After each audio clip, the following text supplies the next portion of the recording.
ನಮಸ್ಕಾರ. ಆರೋಗ್ಯ ರಹಸ್ಯ ವಿಶೇಷ ಕಾರ್ಯಕ್ರಮಕ್ಕೆ ಸ್ವಾಗತ. ನಾನು ದಿವ್ಯಶ್ರೀ ದಾಸ್. ವೀಕ್ಷಕರೇ, ಇವತ್ತು ಒಂದು ವಿಶೇಷವಾಗಿರುವಂತಹ ವಿಚಾರದ ಕುರಿತಂತೆ ನಾವು ಮಾತನಾಡ್ತಾ ಇದ್ದೇವೆ. ಮಗುವಿಗೆ ಜನ್ಮ ನೀಡೋದು ಪ್ರತಿಯೊಬ್ಬ ತಾಯಿಯ ಅತ್ಯಂತ ಮಹತ್ವವಾದಂತಹ ಒಂದು ಘಟ್ಟ ಅಂತ ಹೇಳ್ತಾರೆ. ಆದರೆ ಮಗುವನ್ನ ಪಡೆಯೋದಕ್ಕೆ ಅಂತ ಹೇಳಿ ಸಾಕಷ್ಟು ಜನರು ದೇವಾಲಯದ ಮೊರೆ ಹೋಗ್ತಾರೆ, ದೇವರ ದರ್ಶನವನ್ನು ಮಾಡ್ತಾರೆ, ಸಾಕಷ್ಟು ಹರಕೆಗಳನ್ನು ಕಟ್ಕೊಳ್ತಾರೆ, ಹೇಗೋ ಮಗು ಆಗತ್ತೆ. ಇನ್ನು ಕೆಲವರಿಗೆ ಮಕ್ಕಳು ಅಂತ ಹೇಳಿದ್ರೆ ಪಂಚಪ್ರಾಣ. ಹಾಗಾಗಿ ಮಕ್ಕಳಿಗೆ ಯಾವ ರೀತಿಯಾಗಿ ಸಂಭಳಿಸಬೇಕು ಮಕ್ಕಳನ್ನ ಅನ್ನೋದು ಕೆಲವರಿಗೆ ಗೊತ್ತಾಗ್ತಾ ಇಲ್ಲ. ಮತ್ತೊಮ್ಮೆ ಹೇಳ್ತಾ ಇದ್ದೇನೆ ವೀಕ್ಷಕರೇ, ಮಕ್ಕಳನ್ನ ಯಾವ ರೀತಿ ಬೆಳೆಸಬೇಕು ಅಥವಾ ಹೇಗೆ ಕಾಳಜಿ ವಹಿಸಬೇಕು ಅನ್ನೋದು ನಮ್ಮ ಇವತ್ತಿನ ವಿಚಾರದ ಅರ್ಥ ಅಲ್ಲ. ಅದರ ಬದಲಾಗಿ ಮಕ್ಕಳನ್ನ ಸಂಭಾಳಿಸೋದು ಹೇಗೆ ಅನ್ನುವಂತ ರಹಸ್ಯಕರ ವಿಚಾರವನ್ನ ಇವತ್ತು ಗುರೂಜಿ ನಿಮ್ಮೊಂದಿಗೆ ತಿಳಿಸ್ಕೊಡ್ತಾರೆ. ಇನ್ನೊಂದು ಹೆಜ್ಜೆ ಮುಂದುವರೆದು ಹೇಳಬೇಕು ಅಂತ ಹೇಳಿದ್ರೆ, ಪ್ರಸ್ತುತ ದಿನಮಾನಗಳಲ್ಲಿ ಯಾವ ರೀತಿ ಆಗ್ಬಿಟ್ಟಿದೆ ಅಂತ ಹೇಳಿದ್ರೆ, ಇಂಥ ಮಕ್ಕಳಿಗೆ ಜನ್ಮ ನೀಡುದ್ವಾ ಅಂತ ಹೇಳಿ ಸ್ವತಃ ಪೋಷಕರೇ ಈ ರೀತಿ ಮಾತನಾಡುವಂತ ಅಥವಾ ಆಲೋಚನೆಯನ್ನ ಮಾಡುವಂತ ಪರಿಸ್ಥಿತಿಗೆ ನಾವು ತಲುಪ್ತಾ ಇದ್ದೇವೆ. ಹಾಗಾಗಿ ಇದಕ್ಕೆ ಕಾರಣ ಏನು, ಜೊತೆಗೆ ಮಕ್ಕಳನ್ನ ಯಾವ ರೀತಿ ಸಂಭಾಳಿಸಬೇಕು ಅನ್ನೋದರ ಕುರಿತಂತೆ ಇವತ್ತು ಮಾತನಾಡ್ತಾ ಹೋಗೋಣ. ಈ ಕುರಿತು ತಿಳಿಸಿಕೊಡಲು ಶ್ರೀಮಾನ್ ಶ್ರೀ ಪುರುಷೋತ್ತಮ್ ದೇಶಿಕ್ ಗುರೂಜಿ ನಮ್ಮ ಕಾರ್ಯಕ್ರಮದಲ್ಲಿದ್ದಾರೆ. ಬನ್ನಿ ಅವರನ್ನ ಕಾರ್ಯಕ್ರಮಕ್ಕೆ ವೆಲ್ಕಮ್ ಮಾಡಿಬಿಡೋಣ. ನಮಸ್ಕಾರ ಗುರೂಜಿ, ಕಾರ್ಯಕ್ರಮಕ್ಕೆ ಸ್ವಾಗತ. ನಮಸ್ಕಾರ ಗುರುಜಿ. ಇನ್ನು ಇವತ್ತಿನ ವಿಚಾರವನ್ನು ಬಹಳ ಕೂಲಂಕುಷವಾಗಿ ನೋಡಿದಾಗ, ಅರ್ಥೈಸಿಕೊಂಡಾಗ, ನಮ್ಮ ಮಕ್ಕಳು ನಮಗೆ ನೋಡ್ಕೊಳ್ಳೋದಕ್ಕೆ ಬರಲ್ವಾ ಅನ್ನುವಂತಹ ಒಂದು ಪ್ರಶ್ನೆ ಸಹಜವಾಗಿ ನಮ್ಮ ವೀಕ್ಷಕರಲ್ಲಿ ಮೂಡುತ್ತೆ. ಆದರೆ ಮಕ್ಕಳನ್ನ ಸಂಭಾಳಿಸುವುದು ಹೇಗೆ ಅಂತ ಹೇಳಿದಾಗ ಇದನ್ನು ಯಾವ ರೀತಿ ವ್ಯಾಖ್ಯಾನಿಸ್ತೀರಾ ಗುರೂಜಿ? ಹರಿ ಓಂ ಶ್ರೀ ಗುರುಭ್ಯೋ ನಮಃ. ಅಮ್ಮ, ನೀನು ಹೇಳಿರ್ತಕ್ಕಂಥದ್ದು ಪ್ರಶ್ನೆ ಉತ್ತರ ಎಲ್ಲ ನೀನೇ ಹೇಳ್ಬಿಟ್ಟಿದೆಯಾ. ಕಾರ್ಯಕ್ರಮನ ಎಂಡನ್ನೋ ಮಟ್ಟಕ್ಕೆ ಅರ್ಥ ಆಗಿದೆ ಅಂತ ಅನ್ಕೋತೀನಿ. ಕಾರಣ ಏನಂದರೆ, ಅತಿ ಮುಖ್ಯವಾಗಿ ಒತ್ತು ಹೇಳಿದೆಯಾ ನೀನು. ಬೆಳೆಸೋದು ಗೊತ್ತಿದೆ ಅಪ್ಪ ಅಮ್ಮನಿಗೆ. ಊಟ ಹಾಕೋದು, ಬೆಳೆಸೋದು, ಓದಿಸೋದು ಎಲ್ಲ ಗೊತ್ತಿದೆ. ಸಂಭಾಳಿಸುವುದು ಹೇಗೆ ಅನ್ನೋದು ಈ ದಿನದ ವಿಶೇಷವಾಗಿರ್ತಕ್ಕಂಥ ಪದದ ಅರ್ಥ ತಿಳ್ಕೋಬೇಕು. ಸಂಭಾಳಿಸುವುದು ಅಂತಕ್ಕಂತಹ ವಿಚಾರ ಪದ ಏನಿರಬಹುದು? ಈ ರಹಸ್ಯಕ್ಕೆ ಕಾರಣಕರ್ತನಾಗಿರ್ತಕ್ಕಂತಹ ಶ್ರೀಮನ್ನಾರಾಯಣನ ಪಾದ ಕಮಲಗಳಿಗೆ ಕೋಟಿ ಕೋಟಿ ನಮನಗಳ ಅರ್ಪಣೆಯನ್ನು ಮಾಡಿ, ಬೆಳಿಗ್ಗೆನೆ ತಿಂಡಿ ಎಷ್ಟು ಜನ ತಿಂದವರೋ ತಿಂದಿಲ್ವೋ ಗೊತ್ತಿಲ್ಲ, ಆದರೂ ಕೂಡ ಏನಪ್ಪ ಇದು ಈ ಥರ ಹೇಳ್ಬಿಟ್ಟು ಅದು ಯಾವುದರ ಬೇರೆ ಏನಾರು ಇದೆಯಾ? ಇದಕ್ಕೆ ತುಂಬ ಸರಳವಾದ ವಿಚಾರ ಇದೆ. ಆದರೆ ಅದನ್ನು ನಾವು ಗಮನಿಸಿಲ್ಲ ಅಂತ ಹೇಳ್ಕೋಬಹುದು. ವಿಚಾರ ಸರಳ, ನಾವು ಗಮನಿಸ್ತಾ ಇಲ್ಲ. ತಂದೆ ತಾಯಿ ಆದವ್ರಿಗೆ ಮಕ್ಕಳಿಗೆ ಮೊದಲನೆಯ ಒಂದು ಸಂದೇಶ ಏನು ಹೇಳ್ತಾರೆ? ತಂದೆ ತಾಯಿ ಆದವರು ಮಕ್ಕಳಿಗೆ ಏನು ಹೇಳ್ಬೋದಮ್ಮ? ಹೇಳಿದ್ರೆ ಏನು ಮಾತು ಹೇಳ್ಬೋದು?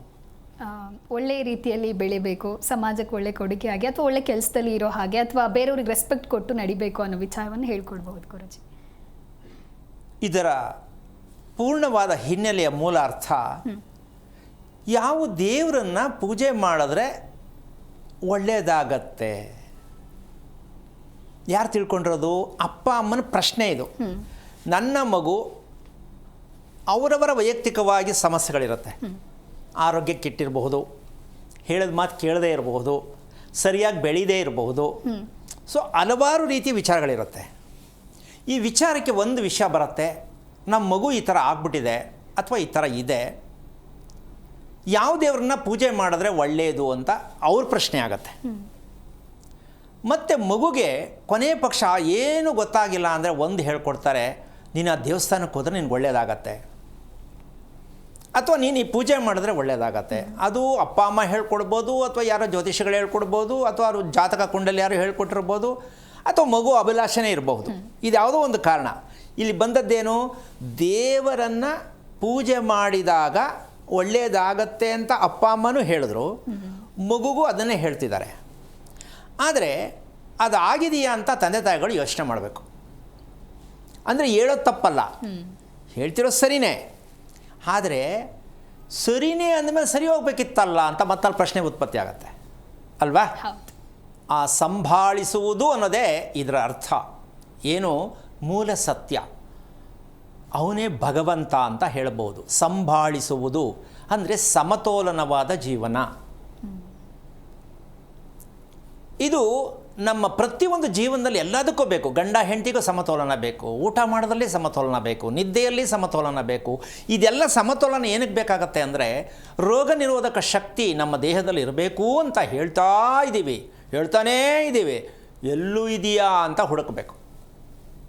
ರೋಗ ನಿರೋಧಕ ಶಕ್ತಿ ಪ್ರತಿಯೊಬ್ಬರಿಗೂ ಬೇಕು. ಯಾವುದರಿಂದ, ಎಲ್ಲಿ ಉತ್ಪತ್ತಿ ಆಗತ್ತೆ, ಅದಕ್ಕೆ ಫ್ಯಾಕ್ಟ್ರಿ ಎಲ್ಲಿದೆ, ರೋಗ ನಿರೋಧಕ ಶಕ್ತಿಯನ್ನು ಉತ್ಪತ್ತಿ ಮಾಡುವ ಫ್ಯಾಕ್ಟ್ರಿ ಎಲ್ಲಿದೆ? ಅದಕ್ಕೊಂದು ಸಣ್ಣ ಉದಾಹರಣೆ, ದೇಹದಲ್ಲಿ ಉತ್ಪತ್ತಿಯಾಗುವಂತಹ ರಕ್ತ, ಯಾವುದಾದ್ರೂ ಒಂದು ಮಿಷನಲ್ಲಿ ರಕ್ತ ಉತ್ಪತ್ತಿ ಮಾಡೋಕ್ಕೆ ಸಾಧ್ಯ ಆಗಿದೆಯಾ?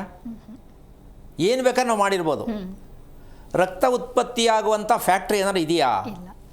ಅಂದ ಮೇಲೆ ನಾವು ತಿಳ್ಕೋಬೇಕು, ಇಲ್ಲವೇ ಇಲ್ಲ ಅಂದರೆ ನಮ್ಮ ದೇಹಕ್ಕೆ ವಾಹನ ಚಲಾವಣೆ ಆಗೋಕ್ಕೆ ಪೆಟ್ರೋಲು ಡೀಸೆಲ್ಲು ಹೇಗೋ ಹಾಗೆ ನಮ್ಮ ದೇಹಕ್ಕೆ ರಕ್ತ ಅಂತ ಗೊತ್ತು, ಹೌದಲ್ಲ? ಎಲ್ಲವೂ ಅದರಿಂದನೇ ಉತ್ಪತ್ತಿಯಾಗೋದು. ಅದಕ್ಕೋಸ್ಕರವಾಗಿ ನಾವು ಏನು ಅಪರಾಧ ಮಾಡಿದ್ದೀವಿ ಅಂತಕ್ಕಂತಹ ಒಂದು ಲೆಕ್ಕಾಚಾರಕ್ಕೆ ತಂದೆ ತಾಯಿ ಹೇಳಬೇಕಾದ ಒಂದು ಸಂದೇಶ ಏನು ಅಂದರೆ, ತಿಳ್ಕೋಬೇಕು, ಮಗುಗೆ ಹೇಳಬೇಕು ಅಂದರೆ, ಮಗುವಿನಲ್ಲಿ ಭಗವಂತ ಇದ್ದಾನೆ ಎನ್ನುವುದನ್ನು ತೋರಿಸಿಕೊಡಬೇಕಾದದ್ದು ತಂದೆ ತಾಯಿಗಳ ಕರ್ತವ್ಯ. ನಿನ್ನ ದೇಹದಲ್ಲಿ, ಆತ್ಮದಲ್ಲಿ, ಹೃದಯದಲ್ಲಿ, ಮೆದುಳಿನಲ್ಲಿ ಅವರಿಷ್ಟಕ್ಕೆ ಹೇಳ್ಬೋದು, ನಿನ್ನಲ್ಲಿ ಭಗವಂತನಿದ್ದಾನೆ, ಇದನ್ನು ಅಪ್ಪ ಅಮ್ಮ ಹೇಳ್ಕೊಡೋದು ಸರಿ ಅಂತೀಯ ಕಷ್ಟ ಅಂತೀಯಮ್ಮ? ಹೇಳ್ಕೊಡ್ಬೇಕು. ದೇವ್ರು ಮಾಡು ಅಂತ ಹೇಳ್ಕೊಡ್ತಾರೆ, ದೇವ್ರು ನಿನ್ನಲ್ಲಿ ಇದ್ದಾನೆ ಅಂತ ಹೇಳ್ಕೊಟ್ಟಿಲ್ಲ. ಏನು ಹೇಳ್ತೀಯ? ನಾವು ಮಾಡ್ತಿರೋದು ತಪ್ಪು ಅಂತೀಯ, ಏನಂತೀಯಮ್ಮ? ತಪ್ಪು. ಹಾಂ, ದೇವ್ರು ಮಾಡು, ಅವರು ಅದನ್ನೇ ಮಾಡ್ಕೊಂಬಂದಿರೋದು, ಮಕ್ಕಳಿಗೂ ಅದನ್ನೇ ಹೇಳ್ಕೊಡೋದು. ಈ ದೇವ್ರು ಮಾಡಿದ್ರೆ ನಿನ್ಗೆ ಒಳ್ಳೇದಾಗತ್ತೆ, ಈ ದೇವ್ರು ಮಾಡಿ ನನಗೆ ಒಳ್ಳೇದಾಯಿತು.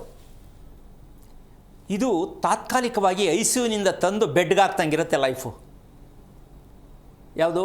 ದೇವ್ರು ಮಾಡು, ದೇವ್ರು ಮಾಡ್ತೀನಿ ಅನ್ನೋದು ಐಸಿಯುನಲ್ಲಿರುವಂತಹ ವ್ಯಕ್ತಿನ, ಅದಕ್ಕಲ್ಲಿರೋದಕ್ಕೂ ICU, ಅಲ್ಲಿ ಭಗವಂತನೇ ನೋಡ್ತಾನೆ ನಿನ್ನ ಕತೆ ಈ ಮಟ್ಟಕ್ಕೆ ಆಯ್ತಲ್ಲ ಅಂತ. ಅದರ ಅರ್ಥ ನಾವಿನ್ನೂ ತಿಳ್ಕೊಂಡಿಲ್ಲ. ಹಾಸ್ಪಿಟ್ಲಲ್ಲಿರೋದು ICU ಅಂತಲ್ಲ, ಅಲ್ಲ ಭಗವಂತ ನೋಡ್ತಾ ಇದ್ದಾನೆ ನಿನ್ನ ಕಥೆನೇ ಅಂತ. ಇದು ಅರ್ಥ ಬೇಕಲ್ವಾ?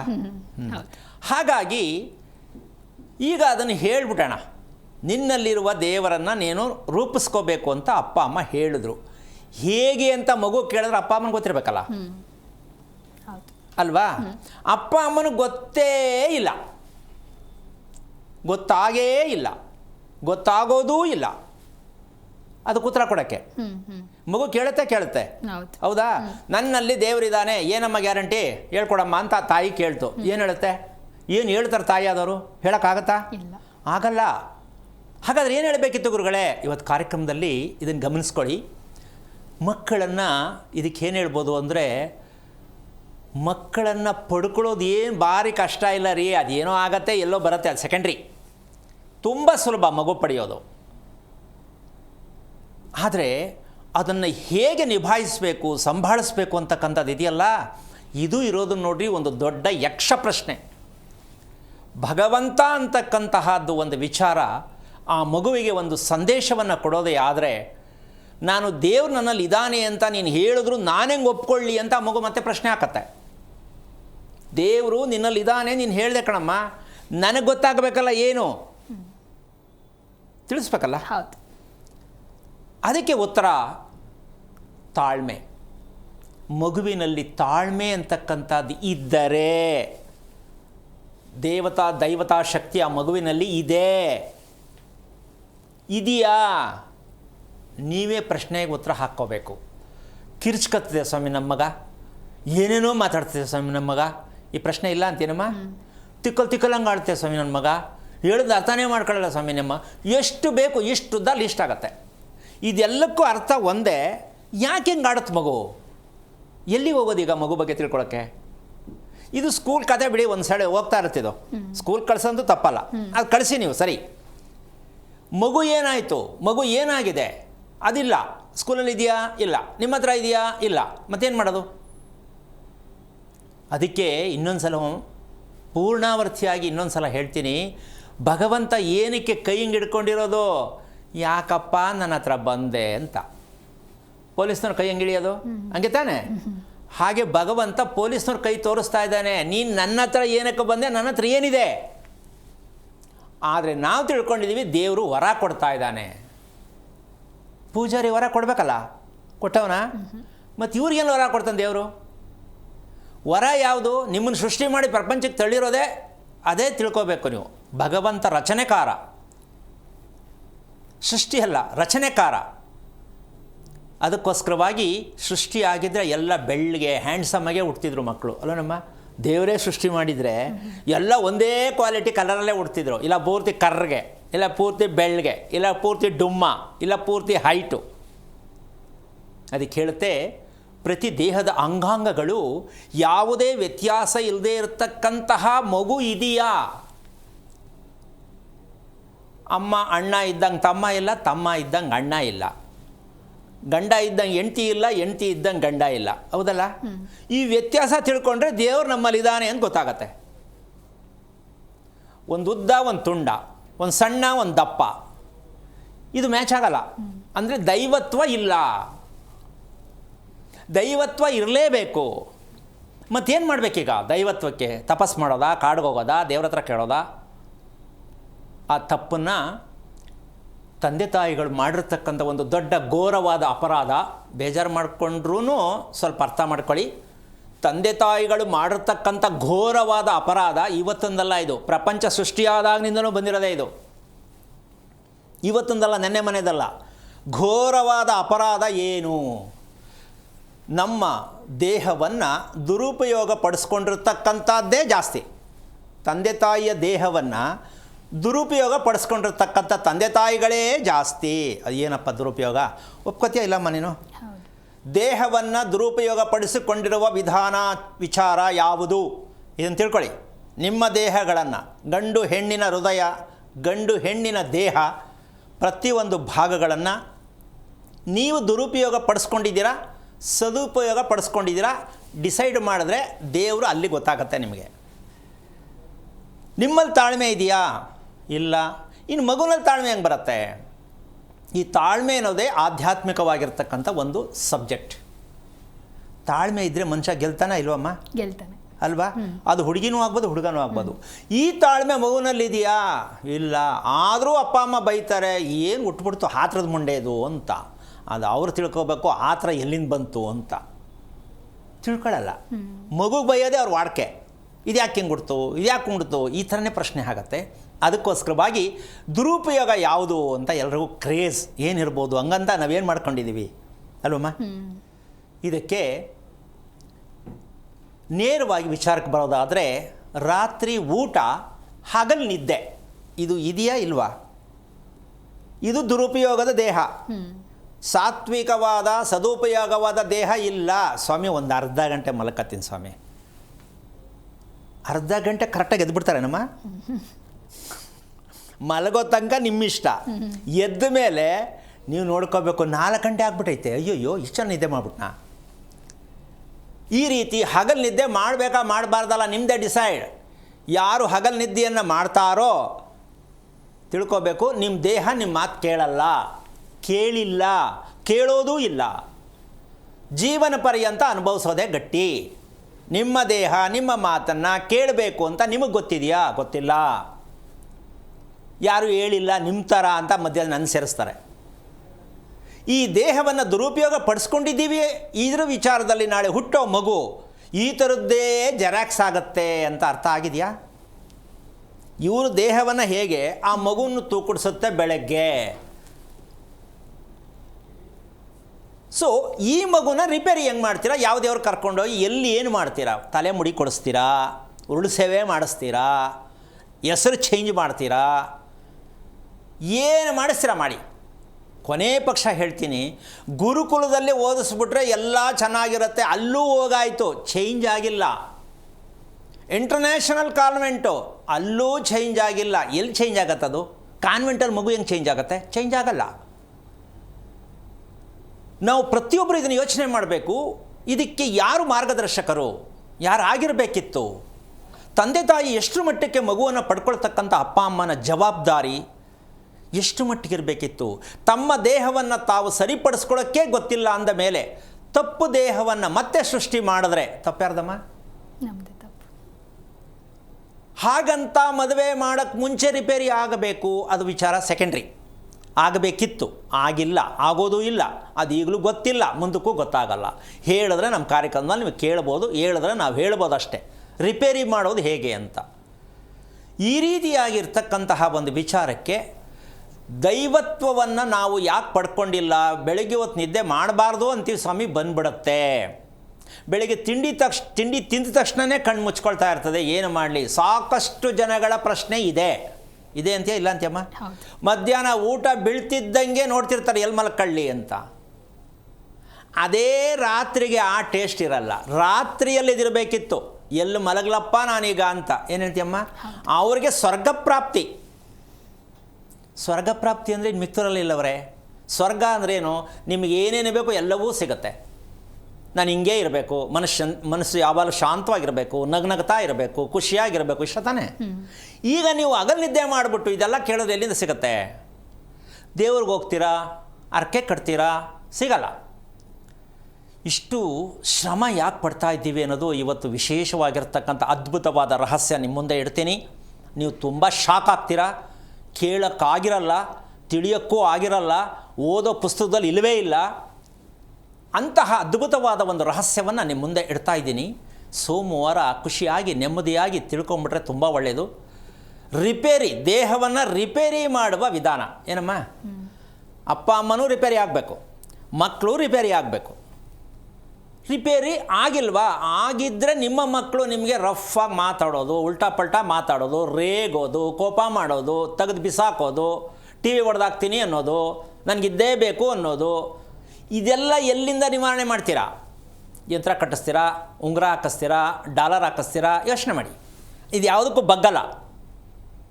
ಅದಕ್ಕೋಸ್ಕರವಾಗಿ ನಾವು ತಿಳ್ಕೊಬೇಕಾಗಿರ್ತಕ್ಕಂಥದ್ದು ಒಂದು ದೊಡ್ಡ ವಿಚಾರ ಯಾವುದಪ್ಪ ಅಂತ ಅಂದರೆ, ರಾತ್ರಿ ಊಟ ತಪ್ಪು ಅಂತ ಹೇಳ್ತಾನೆ ಇದ್ದೀವಿ ನಮ್ಮ ಕಾರ್ಯಕ್ರಮದಲ್ಲಿ. ಯಾಕೆ ತಪ್ಪಾಗತ್ತೆ ಅನ್ನೋದನ್ನು ಇವತ್ತು ವರ್ಣನೆ ಮಾಡೋಣ, ವಿವರ ಕೊಡೋಣ. ಏನು ಹೇಳ್ತೀಮ್ಮ? ರಾತ್ರಿ ಊಟ ಯಾಕ್ರಿ ಹಿಂಗೆ ಹೇಳ್ತೀರಾ? ಯಾರು ಹೇಳಲ್ಲ. ನೀವು ಏನು ರಾತ್ರಿ ಊಟ ತಪ್ಪು ಅಂತಿರಲ್ಲ? ಯಾರು ಹೇಳಲ್ಲ ಅನ್ನೋದು ಗೊತ್ತಿರ್ತಾನೆ ಹೇಳೋಕ್ಕೆ. ರಾತ್ರಿ ಊಟ ತಪ್ಪು ಅನ್ನೋದು ಯಾಕೆ ಅಂತ ಗೊತ್ತಿದ್ದರೆ ಹೇಳ್ತಿದ್ರು, ಗೊತ್ತಿಲ್ಲ ಅದಕ್ಕೆ ಹೇಳಿಲ್ಲ. ನಾವು ಗೊತ್ತಿದೆ ಅಂತ ಹೇಳೋದಕ್ಕಿಂತ ಹೆಚ್ಚಾಗಿ ನಿಮಗೆ ತಿಳಿಸ್ಬೇಕು ಅನ್ನೋ ಆಸೆ, ಅದನ್ನು ಹೇಳೋಣ. ರಾತ್ರಿ ಊಟ ಅಂದಾಜಾಗಿ ಎಷ್ಟು ಗಂಟೆಗೆ ಮಾಡ್ಬೋದಮ್ಮ? ಕಾಮನ್ ಆಗಿ ನಿನ್ನ ಪ್ರಕಾರ ರಾತ್ರಿ ಊಟ ಎಷ್ಟು ಗಂಟೆಗೆ ಮಾಡ್ಬೋದು? ಒಂದು 8ರಿಂದ 9. ಓಕೆ, 8ರಿಂದ 9 ಗಂಟೆಗೆ ಊಟವನ್ನು ಮಾಡಿದಂತಹ ಚಿಕ್ಕವರಾಗಲಿ ದೊಡ್ಡವರಾಗಲಿ. ಈಗ ಮದುವೆ ಆಗಕ್ಕೆ ಹೊರಟಿರ್ತಕ್ಕಂತಹ ನವಜೋಡಿಗಳಿಗೆ ಇದು ಒಳ್ಳೆಯ ಸಂದೇಶ. ಒಳ್ಳೆ ಮಗು ಬೇಕು ಅನ್ನೋರಿಗೆ ಒಳ್ಳೆ ಸಂದೇಶ. ನೆನ್ನೆ ಯಾರೊಬ್ಬರು ಬಂದಿದ್ರು, ಒಳ್ಳೆ ಮಗು ಪಡ್ಕೋಬೇಕು ಅಂತ ನಿಮ್ಮ ಕಾರ್ಯಕ್ರಮ ನೋಡಿ ಬಂದಿದ್ದೀನಿ ಹೆಂಗೆ ಅಂತ. ಅದು ತಂದೆ ತಾಯಿ ನೋಡಿದ ತಕ್ಷಣ ನನಗೆ ಹಾರ್ಟ್ ಅಟ್ಯಾಕ್ ಆಗುವಷ್ಟು ಮಟ್ಟಕ್ಕೆ ಶಾಕ್ ಆಯಿತು. ಅಂದರೆ ಆ ದೇಹಗಳು ಅಷ್ಟು ಕ್ವಾಲಿಟಿಯಾಗಿತ್ತು. ಅದು ಹೊಡೆದು ಹೇಳೋಕ್ಕಾಗಲ್ಲ, ನಾನು ಹೇಳಬಾರ್ದು. ಅದು ರೆಡಿ ಮಾಡ್ಬೇಕಾದ್ರೆ 5-6 ವರ್ಷ ಬೇಕು ಅವ್ರನ್ನ ರೆಡಿ ಆಗೋಕ್ಕೆ. ಮಗು ಮಾಡ್ಕೊಳ್ಳೋದು ಯಾವಾಗ? ಈಗ ನಮ್ಮ ಹತ್ರ ಬಂದಿರೋದೇ ಅವರು ಮಗುನ ಹೆಂಗೆ ಮಾಡ್ಕೋಬೇಕು ಹೇಳ್ಕೊಡಿ ಅಂತ. ನಿಮ್ಮ ಕಾರ್ಯಕ್ರಮ ನೋಡಿ ನಮ್ಗೆ ತುಂಬ ಖುಷಿ ಆಯಿತು. ಮದುವೆ ಆಗಿ 4 ತಿಂಗಳು ಆಗೈತೆ, ಈಗ ಮಗು ಹೇಗೆ ಮಾಡ್ಕೋಬೇಕು ಹೇಳ್ಕೊಡಿ ಅಂತ ಬಂದಿದ್ದರು. ಈಗ ನಾನು ಅವರಿಗೆ ಇನ್ನೂ 5-6 ವರ್ಷ ಕಾಯಬೇಕು ಅಂದರೆ ಕೇಳದೆ ಓಡೋಗ್ಬಿಡ್ತಾರೆ. ಏನಮ್ಮ? ಮಗು ಮಾಡ್ಕೊಳ್ಳೋಕೆ 5-6 ವರ್ಷ ಕಾದ್ರೆ ಮಗು ಆಗೋದು ಯಾವಾಗ? ಈ ಪ್ರಶ್ನೆ ಬರುತ್ತಲ್ವಾ? ಅಂದಮೇಲೆ ನೀವೇ ಅರ್ಥ ಮಾಡ್ಕೋಬೇಕು ಅವ್ರು ಯಾವ ಸ್ಥಿತಿಲಿದ್ದರು. ನಾನು ಹೇಳೋಕ್ಕಾಗಲ್ಲ. ಇದಕ್ಕೆಲ್ಲ ಮೂಲ ಕಾರಣ ದೇಹಗಳು ತುಂಬ ವಕ್ರವಾಗಿ ಇರತಕ್ಕಂಥ ರೀತಿ. ಹೆಂಗೋ ಯಾವ ಕಡೆನೋ ದಪ್ಪ, ಎಲ್ಲೋ ಎತ್ತರ, ಎಲ್ಲೋ ಕುಳ್ಳು, ಹೆಂಗೆಂಗೋ ವಿಕಾರವಾಗಿರ್ತಕ್ಕಂಥದ್ದು ಯಾರಿಗೂ ನೋಡೋಕ್ಕೂ ಇಷ್ಟ ಆಗಲ್ಲ. ಅದು ಇದೆಲ್ಲ ಕಾರಣ ರಾತ್ರಿ ಊಟನೇ. ಇದು ತಿಳ್ಕೊಳ್ಳಿ, ಹೇಳ್ಕೊಡ್ತೀನಿ. ಈಗ ಈ ರಾತ್ರಿ ಊಟದಿಂದನೇ ದೇಹದ ವಕ್ರತೆಗಳು ಜಾಸ್ತಿ ಆಗತ್ತೆ. ಅಯ್ಯೋ ಇದೇನು ಬೆರಳು, ಕೆಲವರಿಗೆ 6 ಬೆರಳು ಬರುತ್ತೆ, ಇದು ಒಳ್ಳೆಯದಾ ಕೆಟ್ಟದ ಅಂತ ಕೇಳ್ತಾರೆ. 6 ಬೆರಳು ಬಂದರೆ ಒಳ್ಳೆಯದಾ ಕೆಟ್ಟದ ಅಂತ ಶಾಸ್ತ್ರ ಕೇಳಕ್ಕೆ ಹೋಗ್ತಾರೆ. 6 ಬೆರಳು ಏನಕ್ಕೆ ಬಂತು? ಅಥವಾ 9 ಬೆರಳಿರೋದು ಕಥೆ ಇದೆ. ಇದು ಒಳ್ಳೆಯದಾ ಕೆಟ್ಟದ ಅಂತ ಶಾಸ್ತ್ರ ಕೇಳ್ತಾರೆ. ಅದಕ್ಕೆ ಉತ್ತರ ಇಲ್ಲ. ಅಂಗಹೂನತೆ, ಒಟ್ಟಾರೆಯಾಗಿ ಅಂಗಹೂನತೆ. ಒಂದು ಕೈ ಉದ್ದ, ಒಂದು ಕೈ ತುಂಡ, ಒಂದು ಕಾಲು ಉದ್ದ, ಒಂದು ಕಾಲು ತುಂಡ ಅಂದರೆ ಗೊತ್ತಾಗಲ್ಲ. ಬಗ್ದಾಗ ಗೊತ್ತಾಗತ್ತೆ ಕೈ ಕಾಲು ಎಷ್ಟು ವ್ಯತ್ಯಾಸ ಐತೆ ಅಂತ. ಪ್ರತಿಯೊಂದು ದೇಹದಲ್ಲೂ ಇರುತ್ತೆ. ಆ ರೀತಿ ಇಲ್ಲದೆ ಇರತಕ್ಕಂಥದ್ದು ಯಾವುದಪ್ಪ ಅಂದರೆ ಶ್ರೀರಾಮಚಂದ್ರ. ವಿಶ್ವದಲ್ಲಿ ಹೆಮ್ಮೆ ಪಟ್ಟು ಹೇಳ್ಕೋಬೋದು, ಶ್ರೀರಾಮಚಂದ್ರನ ಚಿತ್ರವನ್ನು ನೋಡಿ ಯಾವ ಭಾಗನೂ ನೀವು ಕಮ್ಮಿ ಹೆಚ್ಚು ಅಂತ ಹೇಳಂಗಿಲ್ಲ. ಆ ರೀತಿ ಯಾಕೆ ನಾವಿಲ್ಲ? ಆ ಪ್ರಶ್ನೆ ಹಾಕ್ಕೋಬೇಕಂದ್ರೆ ಈ ರಾತ್ರಿ ಊಟಕ್ಕೆ ಬರಬೇಕು. ವಿಷಯಕ್ಕೆ ಬರೋಣ. 10 ಗಂಟೆ 9 ಗಂಟೆ ಅಂತ ಇಟ್ಕೊಳ್ಳೋಣ. ರಾತ್ರಿ ಊಟ 9 ಗಂಟೆ. ಈ 9 ಗಂಟೆ ಊಟ ಮಾಡಿದ ಮೇಲೆ ನಾವು ಸಾಮಾನ್ಯವಾಗಿ ಏಕಾದಶಿ ಬಂದರೆ ಉಪವಾಸ ಮಾಡಬೇಕು, ಒಳ್ಳೆಯದಂತೆ. ಹೌದಲ್ಲಮ್ಮ? ವೈಕುಂಠ ಏಕಾದಶಿ ಬಂದರೆ ಇನ್ನೂ ಒಳ್ಳೆಯದಂತೆ. ತಿಂಗಳಲ್ಲಿ 2 ಏಕಾದಶಿ ಬರುತ್ತೆ, ಮಾಡಬೇಕಂತೆ. ವರ್ಷಕ್ಕೆ ಎಷ್ಟಾಯಿತು? 12 24 ಏಕಾದಶಿ ಆಯಿತು, ದೇಹ ತುಂಬ ಚೆನ್ನಾಗಿರುತ್ತೆ ಅಂತ ಹಿಂದಿನಿಂದ ವಾಡಿಕೆ ಬಂದಿದೆ. ಇದು ಸತ್ಯ ಕೂಡ. ಆದರೆ ಅದರಲ್ಲೂ ಉತ್ಪತ್ತಿಯಾಗುವಂಥ ದೌರ್ಭಾಗ್ಯ ಇನ್ನೊಂದಿಲ್ಲ. ಸತ್ಯ ಅಂತ ಹೇಳಿದ್ದೀನಿ, ಅದರಿಂದ ಉತ್ಪತ್ತಿ ಕಷ್ಟ ಅನುಭವಿಸೋದು ಪ್ರಪಂಚದಲ್ಲಿ ಯಾರಿಗೂ ಬೇಡಪ್ಪ ಅಂತ ಈ ಭಾಗ ಹೇಳ್ತೀನಿ. ಇದನ್ನು ಯಾರೂ ಹೇಳಿಲ್ಲ, ನಾನು ಹೇಳ್ತೀನಿ. ಏಕಾದಶಿ ಮಾಡುವುದು ದೇಹಕ್ಕೆ ಒಳ್ಳೆಯದು, ಉಪವಾಸ ಮಾಡುವುದು ದೇಹಕ್ಕೆ ಒಳ್ಳೆಯದು ಅಂತ ಹೇಳಿದಾರಲ್ಲ, ಅವ್ರು ಹೋಗ್ಬಿಟ್ಟಿದ್ದಾರೆ. ಅದನ್ನ ಹಿಡ್ಕೊಂಡು ನಾವು ಮಾಡೋಕ್ಕೆ ಹೋಗ್ತಾ ಇದ್ದೀವಿ ಕೆಲವರು. ಆ ದೇಹದಲ್ಲಿರುವಂಥ ತಾಕತ್ತು ಕೆಚ್ಚಿದೆ, ನಿಮ್ಮ ದೇಹದಲ್ಲಿ ಇಲ್ಲ. ನೀವು ಉಪವಾಸ ಮಾಡೋದು ಏನಾಗುತ್ತೆ? ಎಲ್ಲೋ ಒಂದು ಕಡೆ ಎಳ್ಕೊಳ್ಳುತ್ತೆ. ಆದರೆ ಏನೋ ಮಾಡಿದ್ರು ಒಳ್ಳೇದಂತೆ ಅಂತ ಅನ್ಕೋತೀರ. ಒಳ್ಳೇದು ಆಗೇ ಇಲ್ಲ, ಯಾರಿಗೂ ಆಗೋದೂ ಇಲ್ಲ. ಕಾರಣ ವೈಜ್ಞಾನಿಕವಾಗಿ ಅದಕ್ಕೊಂದು ಸಂದೇಶ ಬೇಕು. ಉಪವಾಸ ಯಾರು ಮಾಡಬೇಕು, ಹೇಗೆ ಮಾಡಬೇಕು, ಅದರ ಕ್ರಮ ಏನು, ಅದು ಗೊತ್ತಿಲ್ಲದೆ ಉಪವಾಸ ಮಾಡೋಕ್ಕೆ ಹೋದರೆ BP ಶುಗರು ನಿಮ್ಮಿಂದೆ ಇದ್ದೇ ಇರುತ್ತೆ. ಆಮೇಲೆ ಆಯಿಲ್ಗಳನ್ನ ಉಜ್ಕೊಳ್ಳೋಕೆ ಹೋಗಬೇಡಿ, ಎಲ್ಲೋ ಹಿಡ್ಕತ್ತದೆ ಅಂತ. ಅದು ನಿಮ್ಮ ಹಣೆ ಬರ. ಈ ಏಕಾದಶಿಯನ್ನು ಮಾಡ್ತಕ್ಕಂಥ ವೈಜ್ಞಾನಿಕವಾದ ವಿಚಾರಕ್ಕೆ ಬಂದಾಗ ಇವತ್ತು ವಿಶ್ಲೇಷಣೆ ಮಾಡ್ತೀನಿ. ಪ್ರತಿದಿನ ಮನುಷ್ಯನಿಗೆ ಉಪವಾಸ ಮಾಡುವಂತಹ ವಿಚಾರ ಗೊತ್ತಾದಾಗ ನಿಮ್ಮಲ್ಲಿ ದೈವತ್ವ ಬರುತ್ತೆ. ಪ್ರತಿದಿನದ ಉಪವಾಸ ಆಗುತ್ತೆ ಅಂತ ಇಲ್ಲ ಅಂತಮ್ಮ. ಪ್ರತಿದಿನ ಉಪವಾಸನ ತಿನ್ನೋದೇ ಬೇಡವಾ? ತಿಂದು ಉಪವಾಸ ಮಾಡೋದು ಹೇಗೆ ಅಂತ ಹೇಳ್ಕೊಡ್ತೀನಿ ಇವತ್ತು. ತಿನ್ನದೇ ಉಪವಾಸ ಮಾಡುವುದನ್ನು ನೀವು ಕೇಳಲ್ಪಟ್ಟಿದ್ದೀರಾ. ತಿಂದು ಉಪವಾಸ ಮಾಡುವುದನ್ನು ಇವತ್ತು ಹೇಳೋದಕ್ಕೆ ಪ್ರಯತ್ನ ಮಾಡೋಣ. ಆಶ್ಚರ್ಯ ಅನ್ಸುತ್ತಲ್ಲ? ಹೌದು ಗುರುಜಿ. ಅಲ್ವಾ? ಎಂಥ ಅದ್ಭುತವಾದ ಪವಾಡ ಇದೆ ಅಂತ ನೀವು ಅನ್ಕೋಬೇಕೀಗ. ತಿಂದು ಉಪವಾಸ ಹೆಂಗೆ ಮಾಡೋದು ಅಂದರೆ, ರಾತ್ರಿ ಏನು ಟೈಮ್ಗೆ ಊಟ ಮಾಡಿರ್ತೀರ, 8 ಗಂಟೆ ಅಂತ ಹೇಳಿದೆ, 8 9 ಅಂತ ಇಟ್ಕೊಳ್ಳೋಣ.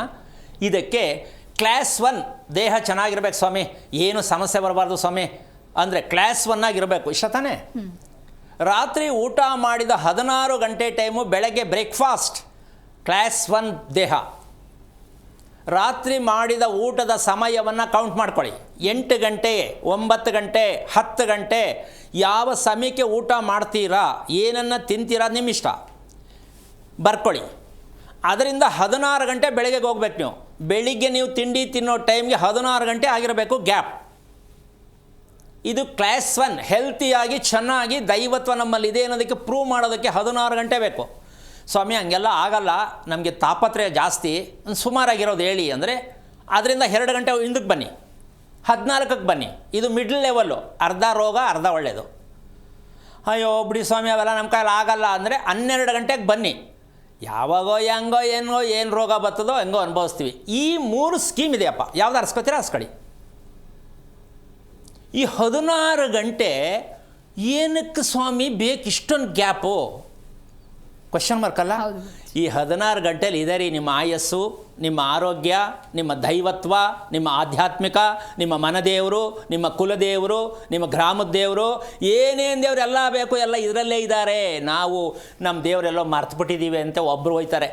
ಅದೆಲ್ಲೋ ಕೊಯಮತ್ತೂರು ಇದ್ದಂತೆ ಸ್ವಾಮಿ ನಮ್ಮ ದೇವರು ಅಂತ ಹುಡ್ಕೊಂಡು ಹೋಯ್ತಾರೆ. ಈ ಕತೆ ಎಷ್ಟು ಮಟ್ಟಿಗಿದೆ ಲೆಕ್ಕ ಹಾಕ್ಕೊಳ್ಳಿ.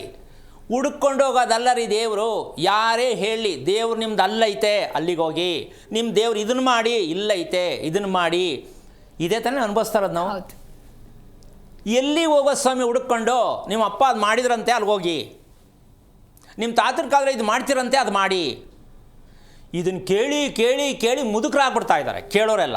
ಹೇಳೋರು ಮುದುಕರಾಗ್ಬಿಟ್ಟವ್ರೆ, ಅವ್ರಿಗೂ ಗೊತ್ತಾಗಿಲ್ಲ. ಹೇಳ್ತಾನೆ ಅವರೇ, ಅವ್ರು ಕೇಳ್ತಾನೆ ಅವರೇ.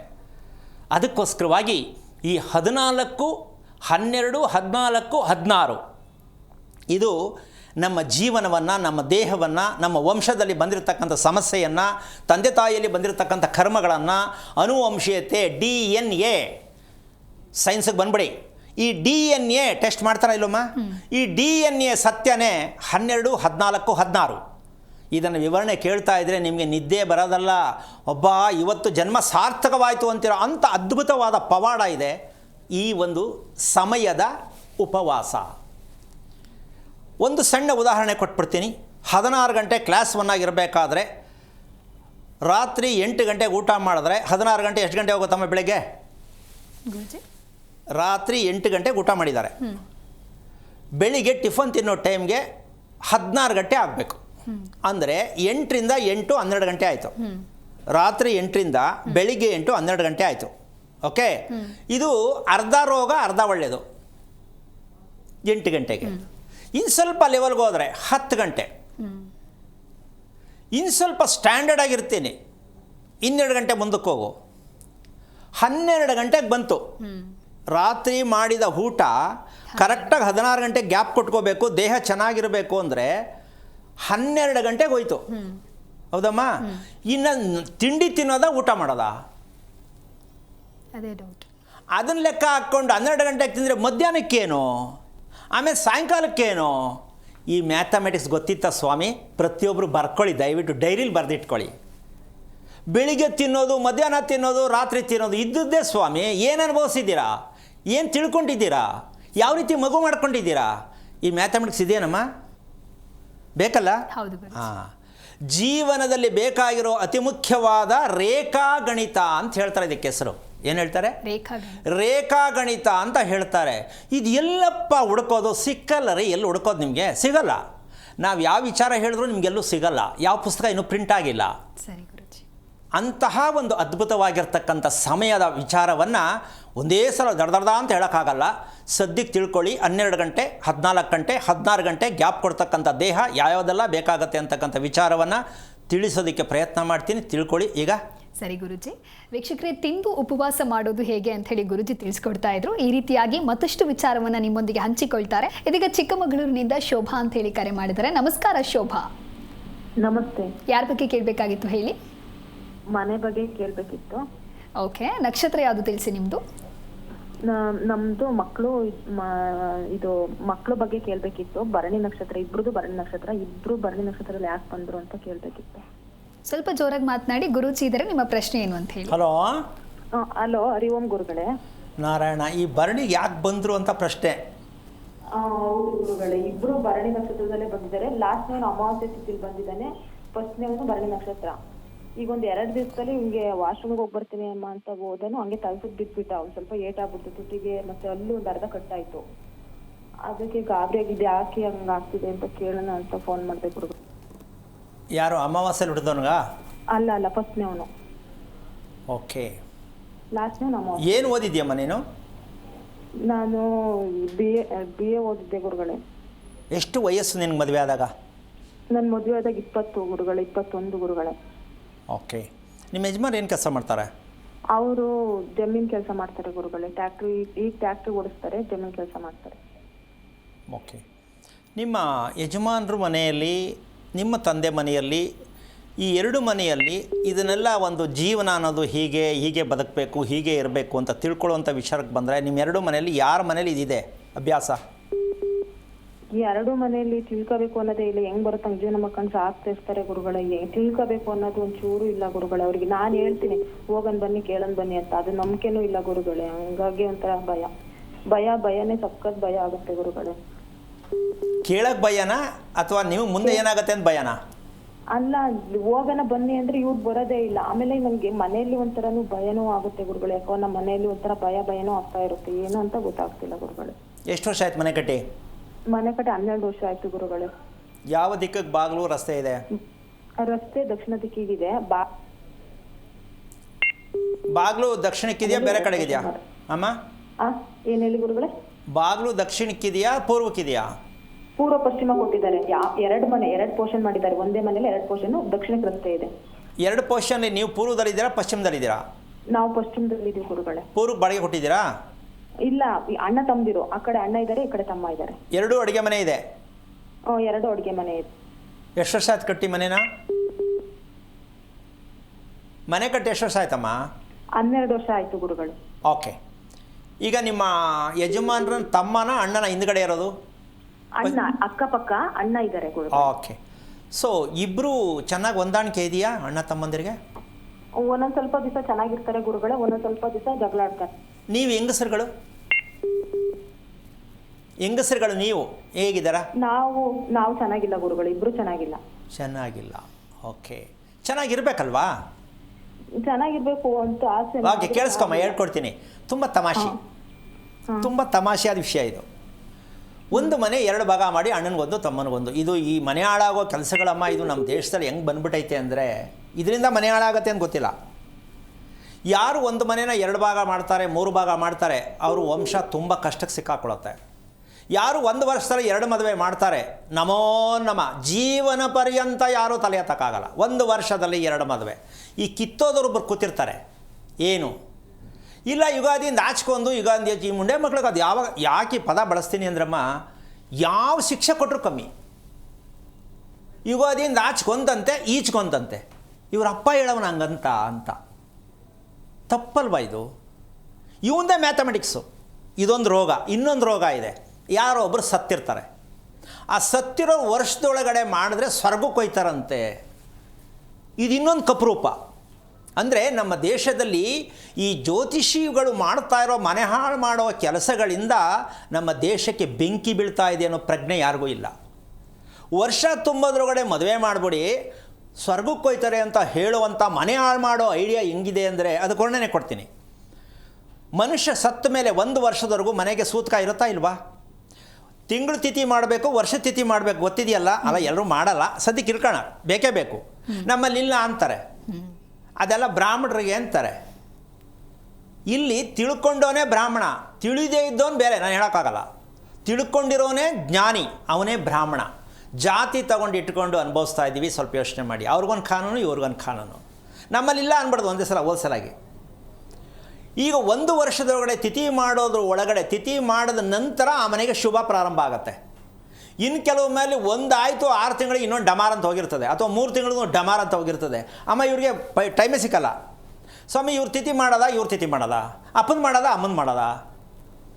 ಅಮ್ಮ ಎಂತಹ ರಾಮಾಯಣ ಇಕ್ಕಟ್ಟ ಸಿಕ್ಕಾಕೊಂಡಿರ್ತಾರೆ ಅಂದರೆ ನಿಜವಾಗ್ಲೂ ಹೇಳ್ತೀನಿ, ಇದರಿಂದ ಹೊರಗೆ ಬರೋಕ್ಕೆ ಸಾಧ್ಯನೇ ಇಲ್ಲ. ಅಂಥ ಒಂದು ಸಮಸ್ಯೆಯಲ್ಲಿ ನಮ್ಮ ದೇಶ ಸಿಕ್ಕಾಕೊಂಡಿದೆ. ಈ ತಪ್ಪು ಮಾಹಿತಿಗಳು.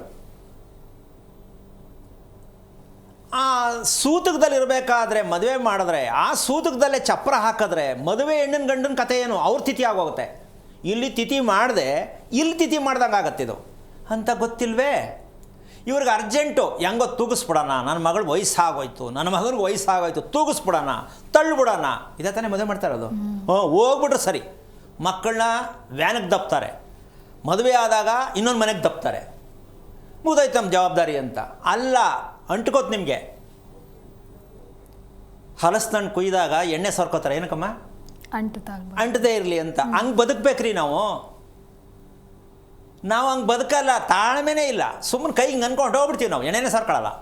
ಸೊ ಈ ರೀತಿಯಾಗಿರ್ತಕ್ಕಂಥ ಲೆಕ್ಕಾಚಾರದಲ್ಲಿ ಅಮ್ಮ, ನಿಮ್ಮ ಮನೆ ಹಿಂಭಾಗ ಪಶ್ಚಿಮಕ್ಕೆ ನಿಮ್ಮ ಅಣ್ಣ ನಿಮ್ಮ ಭಾವ ಇದ್ದಾರೆ ಅಂತ ಹೇಳಿದೆ, ಹೌದಾ ತಾಯಿ? ಪಶ್ಚಿಮಕ್ಕೆ ಪೂರ್ವಕ್ಕೆ ನಾವು, ಪಶ್ಚಿಮಕ್ಕೆ ಅವರಿದ್ದಾರೆ. ಓಕೆ. ಈಗ ನಿಮ್ಮ ಮನೆ ಅಗ್ನಿ ಮೂಲೆಯಲ್ಲಿ ಅಡುಗೆ ಮನೆ ಇದೆ, ಹೌದಾ? ಇದೆ ಇದೆ ಇದೆ. ಒಂದು ನಿಮಿಷ ಕೇಳಿಸ್ಕೊ. ಅವ್ರ ಮನೆಯಲ್ಲೂ ಅಗ್ನಿ ಮೂಲೆಯಲ್ಲಿ ಅಡುಗೆ ಮನೆ ಇದೆ. ಅಂದ್ರೆ ಫಸ್ಟ್ ವಾಯುವ್ಯದಲ್ಲಿ ಇತ್ತು ಗುರುಗಳೇ. ವಾಯುವ್ಯದಲ್ಲಿ ಇದೆ. ನಾವು ಪೂರ್ವಕ್ಕೆ ಚೇಂಜ್ ಮಾಡ್ಕೊಂಡಿದೀವಿ, ಇದಕ್ಕೆ ಅಗ್ನಿ ಮೂಲೆಗೆ ಚೇಂಜ್ ಮಾಡ್ಕೊಂಡಿದೀವಿ. ಯಾರು? ನೀವು ಅಗ್ನಿ ಮೂಲೆಗೆ ಹಾಕೊಂಡ್ರಾ? ಈಗ ಅವರು ವಾಯುವ್ಯದಲ್ಲಿದ್ದಾರೆ ಗುರುಗಳೇ. ಮೊದಲು ಹೆಂಗಿತ್ತು ಅವ್ರದ್ದು? ಅವ್ರದ್ದು ವಾಯುವ್ಯದಲ್ಲೇ ಇತ್ತು, ನಮ್ದು ವಾಯುವ್ಯದಲ್ಲೇ ಇತ್ತು. ಅಂದರೆ ನೀವು ಮಾತ್ರ ಚೇಂಜ್ ಮಾಡ್ಕೊಂಡ್ರಿ? ಓಕೆ.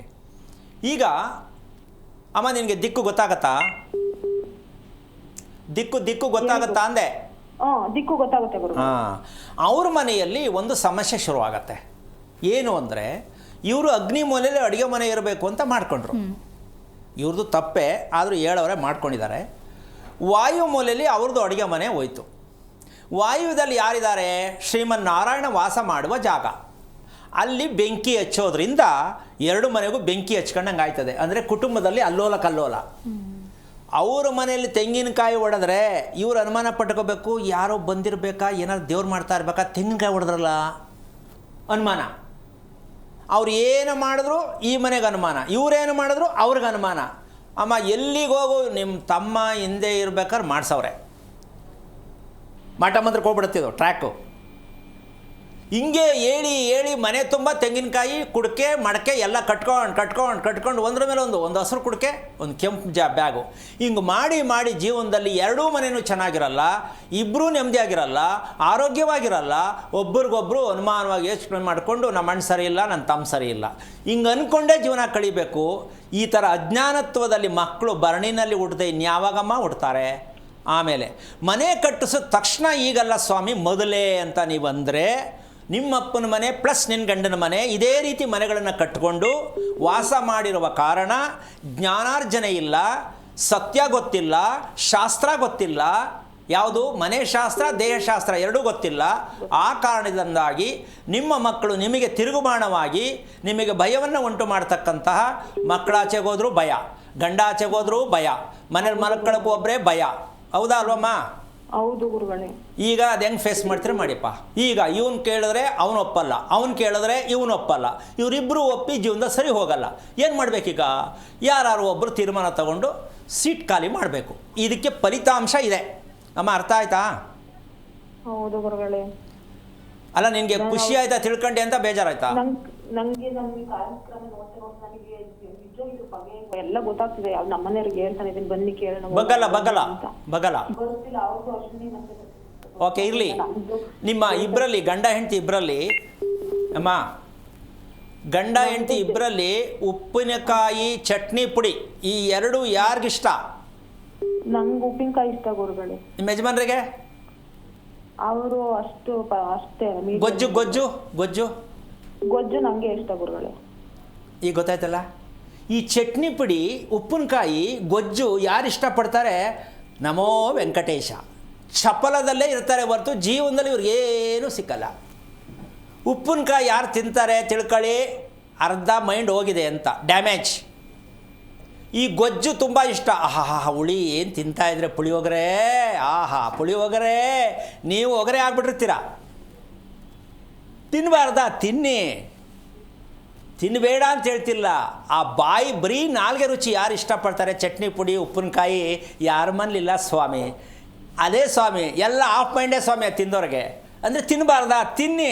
ಏನು ಕತೆ ಇದು? ತಿನ್ನಲೂ ಬೇಡ ಅಂತೀರಾ, ತಿನ್ನಿ ಅಂತೀರಾ. ಯಾಕೆ ಅಂದರೆ ನಾಲ್ಗೆಗೆ ಸೈಡ್ ಬೇಕೇ ಬೇಕು ಅಂತ ಕೆಲವರು ಸಿಕ್ಕಾಬಡೆ ತರ ಕಟ್ಸ್ಕೊತಾರೆ. ಏನು ಹೇಳ್ತೀಯಮ್ಮ? ಸೈಡ್ ಇಲ್ಲ ಅಂದರೆ ಅದು ಹೆಂಗೆ? ಇವ್ರು ಸೈಡ್ ಆಗಿಬಿಡ್ತಾರೆ.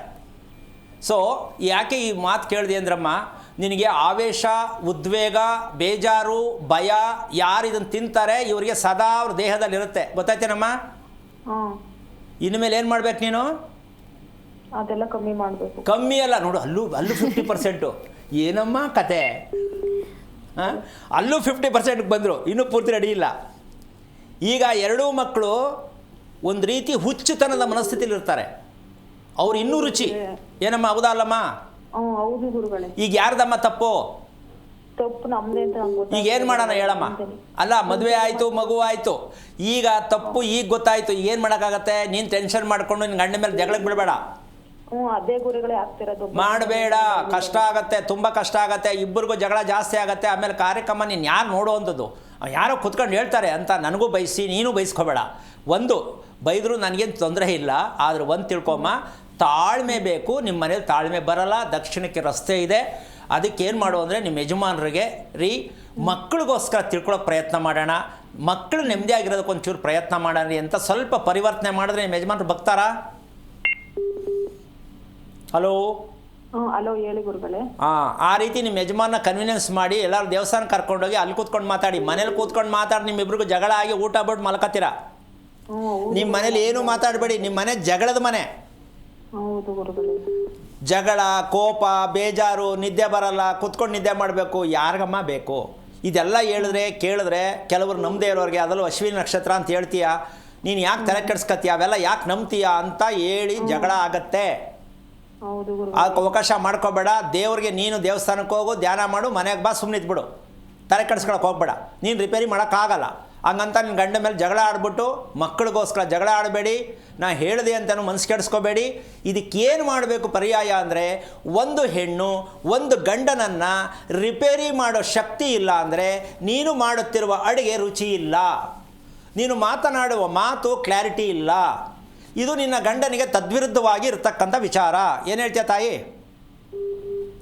ಹಲೋ ಹಲೋ ಹೇಳಿ ಗುರುಗಳೇ. ನೀನು ಮಾಡೋ ಅಡುಗೆ ನಿಮ್ಮ ಯಜಮಾನರಿಗೆ ರುಚಿ ಅಂತ ಅನ್ಸುತ್ತಾ? ಇದೇನು ಹಿಂಗೆ ಮಾಡಿದ್ಯಾ ಅನ್ಸುತ್ತಾ? ಒಂದೊಂದ್ಸತಿ ಹಂಗೆ ಕೂಗಾಡ್ತಾರೆ. ಯಾಕೆ? ಓಕೆ, ಇಷ್ಟು ಸಾಕು. ಯಾಕೆ ವಿಚಾರ ಹೇಳಿದೆ ಅಂದರೆ, ರುಚಿ ಬರೋದು ಮನೆಯೇ ಕಾರಣ ರೀ, ಅಡುಗೆ ಬೇಗ ಆಗೋದು ಮನೆ ಕಾರಣ ರೀ. ಬೇಗ ಮನೆಗೆ ಬರೋದು ಮನೆ ಕಾರಣ ರೀ. ಗಂಡ ಹೆಂಡತಿ ಲವ್ ಯಾವಾಗಲೂ ಮಾಡೋದು ಮನೆ ಕಾರಣ ರೀ, ಹೆಸರು ಬಲ ಅಲ್ಲ. ಇದು ತಿಳ್ಕೊಳ್ಳೋಕೆ ಪ್ರಯತ್ನ ಮಾಡಿ. ಒಳ್ಳೆಯದಾಗಲಿ. ಓಕೆ, ಧನ್ಯವಾದಗಳು ಶೋಭಾ ಕರೆ ಮಾಡಿದ್ದಕ್ಕಾಗಿ. ಈಗ ನೆಲಮಂಗಲದಿಂದ ಉಮೇಶ್ ಅಂತ ಹೇಳಿ ಕರೆ ಮಾಡಿದ್ದಾರೆ. ನಮಸ್ಕಾರ ಉಮೇಶ್. ನಮಸ್ತೆ ಮೇಡಮ್. ಯಾರ ಬಗ್ಗೆ ಕೇಳಬೇಕಾಗಿತ್ತು ಹೇಳಿ. ಮಗಳ ಬಗ್ಗೆ ಆರೋಗ್ಯ ಬಗ್ಗೆ. ಓಕೆ, ಮಗಳ ನಕ್ಷತ್ರವನ್ನು ತಿಳಿಸಿ. ರೇವತಿ ನಕ್ಷತ್ರ. ಗುರುಗಳಿದ್ದಾರೆ, ನಿಮ್ಮ ಪ್ರಶ್ನೆ ಏನು ಅಂತ ಹೇಳಿ. ಹಲೋ, ಹರಿ ಓಂ ಗುರುಜಿ. ನಾರಾಯಣ ಹೇಳಿ. ಎಷ್ಟು ವಯಸ್ಸು ಮಗಳಿಗೆ? ಮಗಳಿಗೆ 22 ವರ್ಷ ಗುರುಜಿ. ಏನು ಮಾಡ್ತಿದ್ದಾಳೆ? ಕೆಲ್ಸಕ್ಕೆ ಹೋಗ್ತಾ ಇದ್ದಾಳೆ ಗುರುಜಿ. ಈಗ ಏನಾಗಬೇಕು? ಅದೇ ಆರೋಗ್ಯ ಬಗ್ಗೆ ತಿಳಿಬೇಕು, ಮತ್ತೆ ಮದುವೆ ಬಗ್ಗೆ. ಮದುವೆ ಬಗ್ಗೆ ಅಂದ್ರೇನು? ಯಾವಾಗ ಆಗತ್ತೆ ಅಂತ? ಒಂದು ಗುರುಜಿ. ಓಕೆ, ಈಗ ನಿಮ್ಮ ಮನೆ ಎಷ್ಟು ವರ್ಷದ್ದು? ಗುರುಜಿ ಹೊಸ ಕಟ್ಟಿರೋದು 4 ವರ್ಷ ಆಯ್ತು ಗುರುಜಿ. ಓಕೆ, ಯಾವ ದಿಕ್ಕು ಬಾಗಿಲು, ಯಾವ ದಿಕ್ಕು ರಸ್ತೆ? ಪೂರ್ವ ಪಶ್ಚಿಮ ಗುರುಜಿ. ಹಾಂ, ಪಶ್ಚಿಮ ರಸ್ತೆ ಗುರುಜಿ. ನೀವು ಜಾಸ್ತಿ ಓಡಾಡೋದು ಯಾವುದು? ಪಶ್ಚಿಮದ? ಪಶ್ಚಿಮಕ್ಕೆ ಜಾಸ್ತಿ ಓಡಾಡೋದು ಗುರುಜಿ. ಮೆಟ್ಲೆಲ್ಲ ಹಾಕಿದ್ದೀರಾ? ಮೆಟ್ಲು ಹಾಕಿಲ್ಲ ಗುರುಜಿ. ಒಂದೇ ಫ್ಲೋರಾ? ಒಂದೇ ಫ್ಲೋರ್ ಗುರುಜಿ. ಯಾವ ಊರು ನಿಮ್ಮದು? ದಿವಸಗಳಿಂದ ಗುರುಜಿ. ಯಾವುದು? ಆದಿಹಳ್ಳಿ ಗುರುಜಿ. ಓಕೆ, ಅಲ್ಲಿ ಲೆಟ್ರಿನ್ ಫಿಟ್ ಮಾಡ್ಕೊಳ್ಳೋದಾ ನೀವು? ಗುರುಜಿ ಅದೇ ಈ ಉತ್ತರ ಕಡೆಗೆ ಮಾಡಿದ್ದು ಗುರುಜಿ. ಉತ್ತರ ಅಂತ ಹೆಂಗೆ ಗೊತ್ತು ನಿಮಗೆ? ಒಂದು ಕೆಲಸ ಮಾಡಿ, ಹೇಳ್ಕೊಡ್ತೀನಿ, ಕೇಳಿಸ್ಕೊಳ್ಳಿ. ಹೇಳಿ ಗುರುಜಿ. ನಿಮ್ಮ ಮನೆಯಲ್ಲಿ ಕೋಪ ಯಾರಿಗೆ ಜಾಸ್ತಿ? ನನಗೆ ಜಾಸ್ತಿ ಗುರುಜಿ. ಮಾತ್ರೆ ತಿನ್ನೋದು ಯಾರು ದಿನ? ನಾನೇ ಗುರುಜಿ. ಮನೆಯಲ್ಲೆಲ್ಲ ತಿಂತೀವಿ ಗುರುಜಿ. ಹಾಂ, ಮನೆ ತಿಂತೀವಿ ಗುರುಜಿ. ಈಗ ನೀವು ತಿಳ್ಕೋಬೇಕು, ಮನೆಯಲ್ಲಿ ಲೆಟ್ರಿನ್ ಫಿಟ್ಟು ಕರೆಕ್ಟಾಗಿದೆ ಅಂದರೆ ಯಾರಿಗೂ ಕೋಪ ಇಲ್ಲ ಅಂದರೆ ಲೆಟ್ರಿನ್ ಫಿಟ್ ಸರಿಗಿದೆ ಅಂತ. ಮನಸ್ಸು ಬೇಜಾರಾಗತ್ತೆ ಅಂದರೆ ಲೆಟ್ರಿನ್ ಫಿಟ್ ಸರಿ ಇಲ್ಲ ಅಂತ. ಮಾತಿಗೂ ಬೇಜಾರು ಮಾಡ್ಕೊಳ್ಳೋದಾದರೆ ಮತ್ತು ಅಕ್ಕಪಕ್ಕದವ್ರು ಬೇಜಾರು ಮಾಡ್ತಾರೆ, ನೆಂಟರಿಷ್ಟರು ಬೇಜಾರು ಮಾಡ್ತಾರೆ, ಮನೆಯಲ್ಲಿರೋರು ಬೇಜಾರು ಮಾಡ್ತಾರೆ. ಗೊತ್ತಾಗಿದೆಯಾ ನಿಮಗೆ? ಹ್ಞೂ ಗುರುಜಿ. ನಿಮ್ಮ ಲೆಟ್ರಿನ್ ಫಿಟ್ನ ದಯವಿಟ್ಟು ತಿಳ್ಕೊಳ್ಳಿ. ಮದುವೆ ಮಾಡೋದು ಆಮೇಲೆ ಆಯಿತು ಗುರುಜಿ. ಫಿಟ್ಟು ಕರೆಕ್ಟಾಗಿ ಎಲ್ಲಿ ಇಡಬೇಕು ಅಂತ ಮತ್ತೆ ಏನೋ ಚೇಂಜ್ ಮಾಡೋಕೋಬೇಡಿ. ಕರೆಕ್ಟಾಗಿ ತಿಳ್ಕೊಂಡು ಫಿಟ್ನ ಬದಲಾವಣೆ ಮಾಡಿ, ನಿಮಗೆ ಅರ್ಧ ಕಂಟ್ರೋಲ್ ಸಿಕ್ಕತ್ತೆ. ಅದಾದಮೇಲೆ ಇನ್ನು ಮುಂದಕ್ಕೆ ಏನು ತಿಳ್ಕೊಳ್ಳೋಕೆ ಪ್ರಯತ್ನ ಮಾಡಿ. ಒಳ್ಳೆಯದಾಗಲಿ. ಧನ್ಯವಾದಗಳು ಕರೆ ಮಾಡಿದ್ದಕ್ಕಾಗಿ. ಗುರುಜಿ ತಿಳಿಸ್ಕೊಡ್ತಾ ಇದ್ರಿ ತಿಂದು ಉಪವಾಸ ಮಾಡೋದು ಹೇಗೆ, ಜೊತೆಗೆ ರೇಖಾಗಣಿತ ಅನ್ನುವಂಥ ವಿಚಾರವನ್ನು ಕೂಡ ಉಲ್ಲೇಖಿಸ್ತಾ ಇದ್ರಿ. ಮುಂದಿನ ವಿಚಾರವನ್ನು ತಿಳಿಸೋದಾದ್ರೆ, ಈಗ ಚಟ್ನಿ ಪುಡಿ ಉಪ್ಪಿನಕಾಯಿ ವಿಷಯ ಏನು ಅನ್ನಿಸ್ತು ನಿಮಗೆ? ಹೌದು ಗುರುಜಿ, ಸಹಜವಾಗಿ ಎಲ್ಲರೂ ಕೂಡ ಇಷ್ಟಪಟ್ಟು ತಿಂತಾರೆ ಅಂತ ಅಲ್ವಾ? ಹೌದು. ಆದರೆ ಯಾಕೆ ಇದು ಅಂತಂದರೆ, ಅದು ಯಾರಿಗಿಷ್ಟ ಆಗತ್ತೆ, ಯಾಕೆ ಇಷ್ಟ ಆಗತ್ತೆ ಅನ್ನೋಕ್ಕಂಥ ವಿಚಾರ ಬೇಕು. ಹೌದಲ್ಲ? ಎಲ್ರಿಗೂ ಇಷ್ಟ ಆಗಬೇಕು, ಎಲ್ರಿಗೂ ಇಷ್ಟ ಆಗಲ್ಲ. ಕೆಲವ್ರಿಗಷ್ಟೇ ಇದು ಬೇಕು. ಯಾಕೆ ಇಷ್ಟ ಆಗತ್ತೆ ಅಂದರೆ, ದೇಹದಲ್ಲಿ ಇರ್ತಕ್ಕಂತಹ 2 ಸಲ ಹೇಳಿದ್ದೀನಿ, ಗೊಬ್ಬರ, ಕೊಳೆ ಕರೆಕ್ಟ್ ಟೈಮ್ಗೆ ವಿಸರ್ಜನೆ ಯಾರಿಗೆ ಆಗಲ್ವೋ ಅವರಿಗೆ ಇದೆಲ್ಲ ಬೇಕು. ಕರೆಕ್ಟ್ ಟೈಮ್ಗೆ ದೇಹದಲ್ಲಿ ಕರಳಲ್ಲಿ ಇರ್ತಕ್ಕಂತಹ ಗೊಬ್ಬರ ಹೊರಗೆ ಬರಲ್ವೋ, ಕರೆಕ್ಟ್ ಟೈಮ್ಗೆ ನಿಗದಿತ ಸಮಯಕ್ಕೆ ಯಾರಿಗೆ ಬರಲ್ವೋ, ಯಾವಾಗಲೂ ಹೋಗ್ತೀವಿ. ಈ ರೋಗ ಯಾರಿಗಿಲ್ಲ ನಮ್ಮ ದೇಶದಲ್ಲಿ ಹೆಚ್ಚು ಕಮ್ಮಿ? ಹೌದಾ? ಈಗ ಅವ್ರಿಗೆ ಅರ್ಧಂಬರ್ಧ ಒಳಗಿರುತ್ತೆ, ಅರ್ಧಂಬರ್ಧ ಈಚೆ ಬರುತ್ತೆ. ಅವ್ರಿಗೆ ಇವಾಗ ಚಟ, ಕಾಫಿ ಕುಡಿಬೇಕು, ಟೀ ಕುಡಿಬೇಕು, ಅಲ್ಲಿಗೆ ಹೋಗಬೇಕು, ಇದನ್ನು ನೋಡಬೇಕು, ಅದು ಹಂಗಿರಬೇಕು, ಇದು ಹಿಂಗಿರಬೇಕು, ಊಟ ಚೆನ್ನಾಗಿಲ್ಲ, ಹಿಂಗೆ ಪರದಾಡ್ಕೊಂಡು ಜೀವನ ಎಲ್ಲ ಪೇಷಂಟೇ. ಸಕಾಲದಲ್ಲಿ ದೇಹದಲ್ಲಿ ಇರ್ತಕ್ಕಂಥದ್ದು ಸೇವನೆ ಮತ್ತು ವಿಸರ್ಜನೆ ನಿಗದಿತ ಸಮಯಕ್ಕೆ ಆಗಿದೆಯಾ, ಆಗಿಲ್ಲ, ಆ ಕಾರಣದಿಂದಾಗಿ ಇದೆಲ್ಲ ಸೈಡ್ಸ್ ಬೇಕಾಗತ್ತೆ. ಒಪ್ಕೋಬೋದಾ? ದೇಹದಲ್ಲಿ ಇರ್ತಕ್ಕಂತಹ ಗೊಬ್ಬರ ಅಂತ ಯಾಕೆ ಹೇಳಿದ್ರೆ ಎಲ್ರಿಗೂ ಅರ್ಥ ಆಗಲಿ ಅಂತ ಯೋಚನೆ ಮಾಡಬೇಕು. ನಮ್ಮ ದೇಹದಲ್ಲಿ ಜೀವಕೋಶಗಳಿರಬೇಕ್ರಿ ರೋಗ ನಿರೋಧಕ ಶಕ್ತಿಗೆ ಅಂತ ವೈಜ್ಞಾನಿಕವಾಗಿ ಹೇಳ್ತಕ್ಕಂಥವ್ರಿಗೆ. ನಮ್ಮ ದೇಹದಲ್ಲಿರತಕ್ಕಂಥದ್ದು ಕೀಟಾಣುಗಳು ಇದೆ, ಜೀವಕೋಶಗಳಿಲ್ಲ. ಹಂಗಂತ ಪೂರ್ತಿ ಇಲ್ಲ ಅಂತ ಅನ್ಕೋಬೇಡಿ ದಯವಿಟ್ಟು. ಜೀವಕೋಶಗಳಿದ್ದರೆ ನೆಮ್ಮದಿ, ತೃಪ್ತಿ, ನಿದ್ದೆ ಎಲ್ಲ ಬರುತ್ತೆ. ನಮ್ಮ ಹೊಟ್ಟೆಯ ಕರಳಲ್ಲಿ ಇರ್ತಕ್ಕಂಥದ್ದು ಕೀಟಾಣುಗಳು. ಯಾರ ಕರಳಲ್ಲಿ ಕೀಟಾಣು ಇಲ್ಲ ನೋಡ್ಕೊಳ್ಳಿ, ನಿಮ್ಮ ಮಕ್ಕಳು ನೋಡಿ ಜೋರಾಗಿ ಮಾತಾಡ್ತಾರೆ, ಕಿರ್ಚ್ಕೊಂಡು ಮಾತಾಡ್ತಾರೆ, ಇಲ್ಲ ಅಂತೀನಮ್ಮ. ಈ ರೀತಿಯಾಗಿ ಉದ್ವೇಗದಲ್ಲಿ ಯಾರಿದ್ದಾರೆ, ಕೋಪ ಯಾರು ಮಾಡ್ಕೋತಾರೆ, ಹೇಳು ಮಾತು ಯಾರು ಕೇಳಲ್ಲ, ಏನು ದೆವ್ವ ಹಿಡ್ಕೊಂಡೈತೆ ಅಂತ ಯಾರು ಹೇಳ್ತೀರೋ ಇವೆಲ್ಲವೂ ಕೂಡ ಆಗ್ತಾ ಇರ್ತಕ್ಕಂಥದ್ದು ಸಕಾಲದಲ್ಲಿ ಶುದ್ಧೀಕರಣ ಆಗದ ಕಾರಣ ಚಪಲತೆಯಿಂದ ಹೋಟ್ಲ್ ಪಾರ್ಸಲ್ ತರಿಸ್ಕೊಳ್ಳೋದು, ನೀವು ಮಾಡಿದ್ದು ಇಷ್ಟಪಡದೇ ಇರೋದು, ಗಂಡ ಇರ್ಬೋದು, ಮಕ್ಕಳಿರ್ಬೋದು, ನೀವೇ ಆಗಿರ್ಬೋದು, ಈ ಚಪಲತೆಯನ್ನು ಬಿಟ್ಟರೆ ನಿಮ್ಮ ದೇಹ ನಿಮ್ಮ ಕೈಯಲ್ಲಿ ಬರುತ್ತೆ, ನಿಮ್ಮ ದೇಹ ದೇವರಿಗೆ ಹತ್ತಿರವಾಗಿರುತ್ತೆ ಅಂತ ಹೇಳ್ತಾ ಉಳಿದ ಭಾಗವನ್ನು ಅವಶ್ಯಕತೆಗೆ ಅನುಸಾರವಾಗಿ ಹೇಳ್ಕೊಡ್ತೇನೆ. ಯಾಕೆ ಅಂದರೆ ನಾವು ದೇವರನ್ನು ಮಾಡೋಕ್ಕೆ ಹೋಗ್ತಾ ಇದ್ದೀವಿ ಅಲ್ಲ, ದೇವರನ್ನು ನೋಡೋಕ್ಕೆ ಹೋಗ್ತಾ ಇದ್ದೀವಿ ಅಲ್ಲ, ದೇವರನ್ನು ಗುರುತಿಸ್ಕೋಬೇಕು ಅಂತಕ್ಕಂಥ ಪ್ರಜ್ಞೆ ನಿಮಗೂ ಬರಬೇಕು, ಚಿಕ್ಕ ಮಕ್ಕಳಿಗೂ ಹೇಳ್ಕೊಡ್ಬೇಕು. ಇದು ತಂದೆ ತಾಯಿ ಮಾಡಬೇಕಾಗಿರ್ತಕ್ಕಂತಹ ಅತಿ ಮುಖ್ಯವಾದ ಕರ್ತವ್ಯ ಆಗಿದೆ ಅಂತ ಹೇಳ್ತಾ ಕಾರ್ಯಕ್ರಮ ಮುಗಿಸ್ತಾ ಇದ್ದೀನಿ. ಜೈ ಶ್ರೀರಾಮ್. ಗುರುಜಿ, ಇನ್ನೊಬ್ರು ಕಾಲರ್ ಇದ್ದಾರೆ, ಮಾತನಾಡ್ಬಿಡೋಣ. ಆನಂದ್ ಅಂತ ಹೇಳಿ ಕರೆ ಮಾಡಿದ್ದಾರೆ. ನಮಸ್ಕಾರ ಆನಂದ್. ನಮಸ್ತೆ ಮೇಡಮ್ ಅವರೇ. ಹೇಳಿ, ಯಾರ ಬಗ್ಗೆ ಕೇಳಬೇಕಾಗಿತ್ತು? ಕಾರ್ತಿಕ್ ಅಂತ ಮಗ. ಓಕೆ ಮತ್ತೆ ನಾನು ಇಬ್ರು ಗಂಡು ಮಕ್ಕಳು, ಇಬ್ರು ಮಕ್ಕಳ ರಾಶಿ. ಓಕೆ, ನಕ್ಷತ್ರ ತಿಳಿಸಿ. ನಕ್ಷತ್ರ ತಿಳಿಸಿ. ಒಂದು ಬಾಯಲ್ಲಿ ಬರ್ತಾ ಇಲ್ಲ. ಓಕೆ, ಗುರುಗಳಿದ್ದಾರೆ, ನಿಮ್ಮ ಪ್ರಶ್ನೆ ಕೇಳಿ. ಹಲೋ, ಜೈ ಶ್ರೀರಾಮ್ ಗುರುಗಳೇ, ನಮಸ್ತೆ. ನಾರಾಯಣ, ಎಷ್ಟು ಜನ ಮಕ್ಕಳು? ಇಬ್ರು ಗಂಡು ಮಕ್ಕಳು ಗುರುಗಳೇ. ನೀವೇನು ಓದಿದ್ದೀರಾ? SLC fail. ಅಲ್ಲ, ಬಾಯಿಗೆ ಬರ್ತಾ ಇಲ್ಲ ಅಂದರೆ ನಿಮ್ಮ ಮಕ್ಕಳೇ ತಾನೇ ಅವರು? ಒಬ್ಬನ ಈಗ ಹೇಳಕ್ ಬರ್ತಿದ್ದೆ, ಒಬ್ಬಂದ ಆಶ್ಲೇಷ, ಕನ್ನಡದಲ್ಲಿ ತಮಿಳಲ್ಲಿ ತಿರುವೋಣಂ ಅಂತೀವಿ. ಆಶ್ಲೇಷ ಮಗನ ವಯಸ್ಸೆಷ್ಟು? ಸರ್, ಆಶ್ಲೇಷ ನಕ್ಷತ್ರದ ಮಗನ ವಯಸ್ಸೆಷ್ಟು? 32. ಏನು ಮಾಡ್ತಿದ್ದಾನೆ? ಅವನು ಏನು BCA ಓದ್ಬಿಟ್ಟು ಲಾಜಿಸ್ಟಿಕ್ ಕಂಪ್ನಿಲಿ ಇದ್ದಾನೆ. ಈಗ ಅವನ ಬಗ್ಗೆ ಏನು ಬೇಕು? ಚಿಕ್ಕವನ ಬಗ್ಗೆ ಒಂಚೂರು ಮಾಹಿತಿ ಬೇಕಾಯ್ತು. ಅಲ್ಲ, ದೊಡ್ಡವನ ಬಗ್ಗೆ ಏನು ಬೇಕು ಹೇಳಿ ಫಸ್ಟು, ಆಮೇಲೆ ಚಿಕ್ಕವನ ಬಗ್ಗೆ ಬರ್ತೀನಿ. ದೊಡ್ಡವನಿಗೆ ಮದುವೆನೇ ಆಗ್ಲಿಲ್ಲ, ಇನ್ನು ಹೆಣ್ಣೊಂದು ನೋಡಿದ್ರೆ ಅದು ಆಗ್ಲಿಲ್ಲ, ಕ್ಯಾನ್ಸಲ್ ಆಯ್ತು. ಆಗದೇ ಇಲ್ವಲ್ಲ? ಓಕೆ. ಮದುವೆನೇ ಆಗಲ್ಲ ರೀ, ಕುಟುಂಬ ಛಿದ್ರ ಆಗೋಕ್ಕೆ ಅವ್ನು ಹುಟ್ಟಿರೋದು. ನೀವು ಅದನ್ನು ತಿಳ್ಕೊಳ್ದೆ ಏನೇನೋ ಕೆಲಸಕ್ಕೆ ಸೇರಿಸ್ಬಿಟ್ರೆ 32 ವರ್ಷ ಆಯಿತು, ಮದುವೆ ಎಲ್ಲ ಆಗತ್ತೆ? ಆಗಲ್ಲ. ಚೌಟ್ರಿಗೆ ಹೋದ್ರೂ ಮದುವೆ ಆಗಲ್ಲ. ಚಿಕ್ಕವನು ಬಂದ್ಬಿಟ್ರೆ ಆಗಲೇ ನೋಡಿ ಎಷ್ಟು ಆತರ ಮಾಡ್ಕೊತಾ ಇದ್ದೀರಾ. ಒಂದು ಮಗು ಹುಟ್ಟಿದ್ರೆ ಆ ಮಗು ಕರ್ಮವನ್ನು ತಿಳ್ಕೊಂಡು ಇನ್ನೊಂದು ಮಗು ಮಾಡ್ಕೋಬೇಕು. ಗೊತ್ತೇನಮ್ಮ ನಮ್ಮ ಜನಕ್ಕೆ? ಲೈನಿಗೆ 4 ಮಾಡ್ಕೊಂಬಿಡೋದು. ಸಮಯವನು ಮೊದಲನೇವನು, ಸಮಯವನು ಎರಡನೇವನು. ಏನಿದು ಪ್ರಾಣಿಗಳ ನಾವು, ಮನುಷ್ಯರಲ್ವಾ? ಒಂದು ಮಗು ಆದಮೇಲೆ ಆ ಮಗುವಿನಲ್ಲಿ ಕರ್ಮ ಪೂರ್ಣವಾಗಿ ಕ್ಲೀನ್ ಮಾಡಿ ನಂತರ ಮಗುವನ್ನು ಮಾಡ್ಕೋಬೇಕು. ಇದು ಯಾರು ಹೇಳಿದ್ದಾರೆ? ಯಾಕೆ ಕೇಳ್ತಾ ಇದ್ದಾರೆ? ಏನೇ ಆಗಲಿ ಒಂದು ಗಂಡಿರಬೇಕು, ಏನೇ ಆಗಲಿ ಒಂದು ಹೆಣ್ಣಿರಬೇಕು. ಇದು ಯಾವ ಕಿತ್ತೋದವ್ರು ಹೇಳ್ತಾರೆ ಇದೆಲ್ಲ? ಹೆಣ್ಣೋ ಗಂಡೋ ಮಗುವಾಗಿದೆ ತಾನೇ? ಆ ಮಗು ಬಗ್ಗೆ ತಿಳ್ಕೊಂಡಿದ್ದೀರಾ? ಇಲ್ಲ. 32 ವರ್ಷ ಇಷ್ಟುದ್ದ ಓದಿಸಿದ್ದೀರಾ, ಕೆಲಸ ಕೊಡಿಸಿದ್ದೀರಾ, ಮದುವೆ ಇದೆಯಾ? ಇಲ್ಲ. ಅಂದಮೇಲೆ ನಿಮ್ಮ ಕುಟುಂಬ ಎಷ್ಟು ಚೆನ್ನಾಗಿದೆ ಲೆಕ್ಕ ಹಾಕ್ಕೊಳ್ಳಿ. ನೀವು ಮಾಡಿರೋ ಆಸ್ತಿ, ನೀವು ನಡ್ಕೊಂಡಿರೋ ರೀತಿ, ನೀವು ಕಟ್ಟಿರೋ ಮನೆ, ನಿಮ್ಮ ಮಕ್ಕಳು ಸಾಕಿರ್ತಕ್ಕಂಥ ಕ್ಲಾರಿಟಿ, ನೀವು ನಡೆದು ಬಂದಂಥ ದಾರಿ, ಇವೆಲ್ಲವೂ ಕೂಡ ತೋರಿಸೋದಕ್ಕೆ ನಿಮ್ಮ ಮಗ ಹುಟ್ಟಿದ್ದು ಆಶ್ಲೇಷದಲ್ಲಿ. ಕುಟುಂಬ ಹೊಡೆದಿದೆ, ಅನ್ಯೂನ್ಯತೆ ಇಲ್ಲ, ಆಸ್ತಿ ಸರಿಯಾದ ರೀತಿಯಲ್ಲಿ ತಿಳಿದಿಲ್ಲ, ಆಸ್ತಿ ಸರಿಯಾಗಿ ಮಾಡಿಲ್ಲ, ಇದೆಲ್ಲ ಮಾಹಿತಿ ಕೊಡೋಕ್ಕೆ ಆಶ್ಲೇಷ ನಕ್ಷತ್ರ ಬಂತು. ನಿಮಗೆ ಬೇಜಾರಾಯ್ತಾ? ಅರ್ಥ ಆಯ್ತಾ? ಇಲ್ಲ ಇಲ್ಲ, ಖುಷಿ ಮಾತಾಡ್ತಾ ಅರ್ಥ ಆಯ್ತು. ಈಗ ನೀವು ಒಂದು ತಿಳ್ಕೊಳ್ಳಿ, ಯಾರು ತಪ್ಪಾಗೇನು ಹುಟ್ಟಿರಲ್ಲಿ, ಭಗವಂತ ಯಾರೂ ತಪ್ಪಾಗಿ ಕಳಿಸಿಲ್ಲ. ಸ್ವಲ್ಪ ಅರ್ಥ ಮಾಡ್ಕೊಳ್ಳಿ. ಅವನಿಗೆ ತುಂಬ ಹುಡುಗ ಎಲ್ಲ ಥರದಲ್ಲೂ ಸಂಪಾದನೆ ಮಾಡೋದ್ರಲ್ಲಿ, ಗುಣದಲ್ಲಿ ಪ್ರತಿಯೊಂದು ದೇವರಿದ್ದಂಗೆ ಇದ್ದಾನೆ. ಹೌದು. ಆದರೆ ಅವನ ಜೀವನ ಅಂತಕ್ಕಂಥದ್ದು ಝೀರೋನಲ್ಲಿದೆ. ಆಸ್ತಿ ಇರ್ಬೋದು, ವಿದ್ಯೆ ಇರ್ಬೋದು, ಕೆಲಸ ಇರ್ಬೋದು. ಆಶ್ಲೇಷ ನಕ್ಷತ್ರ ಏನು ಕೊಡುತ್ತೆ? ಮಂದಗತಿ.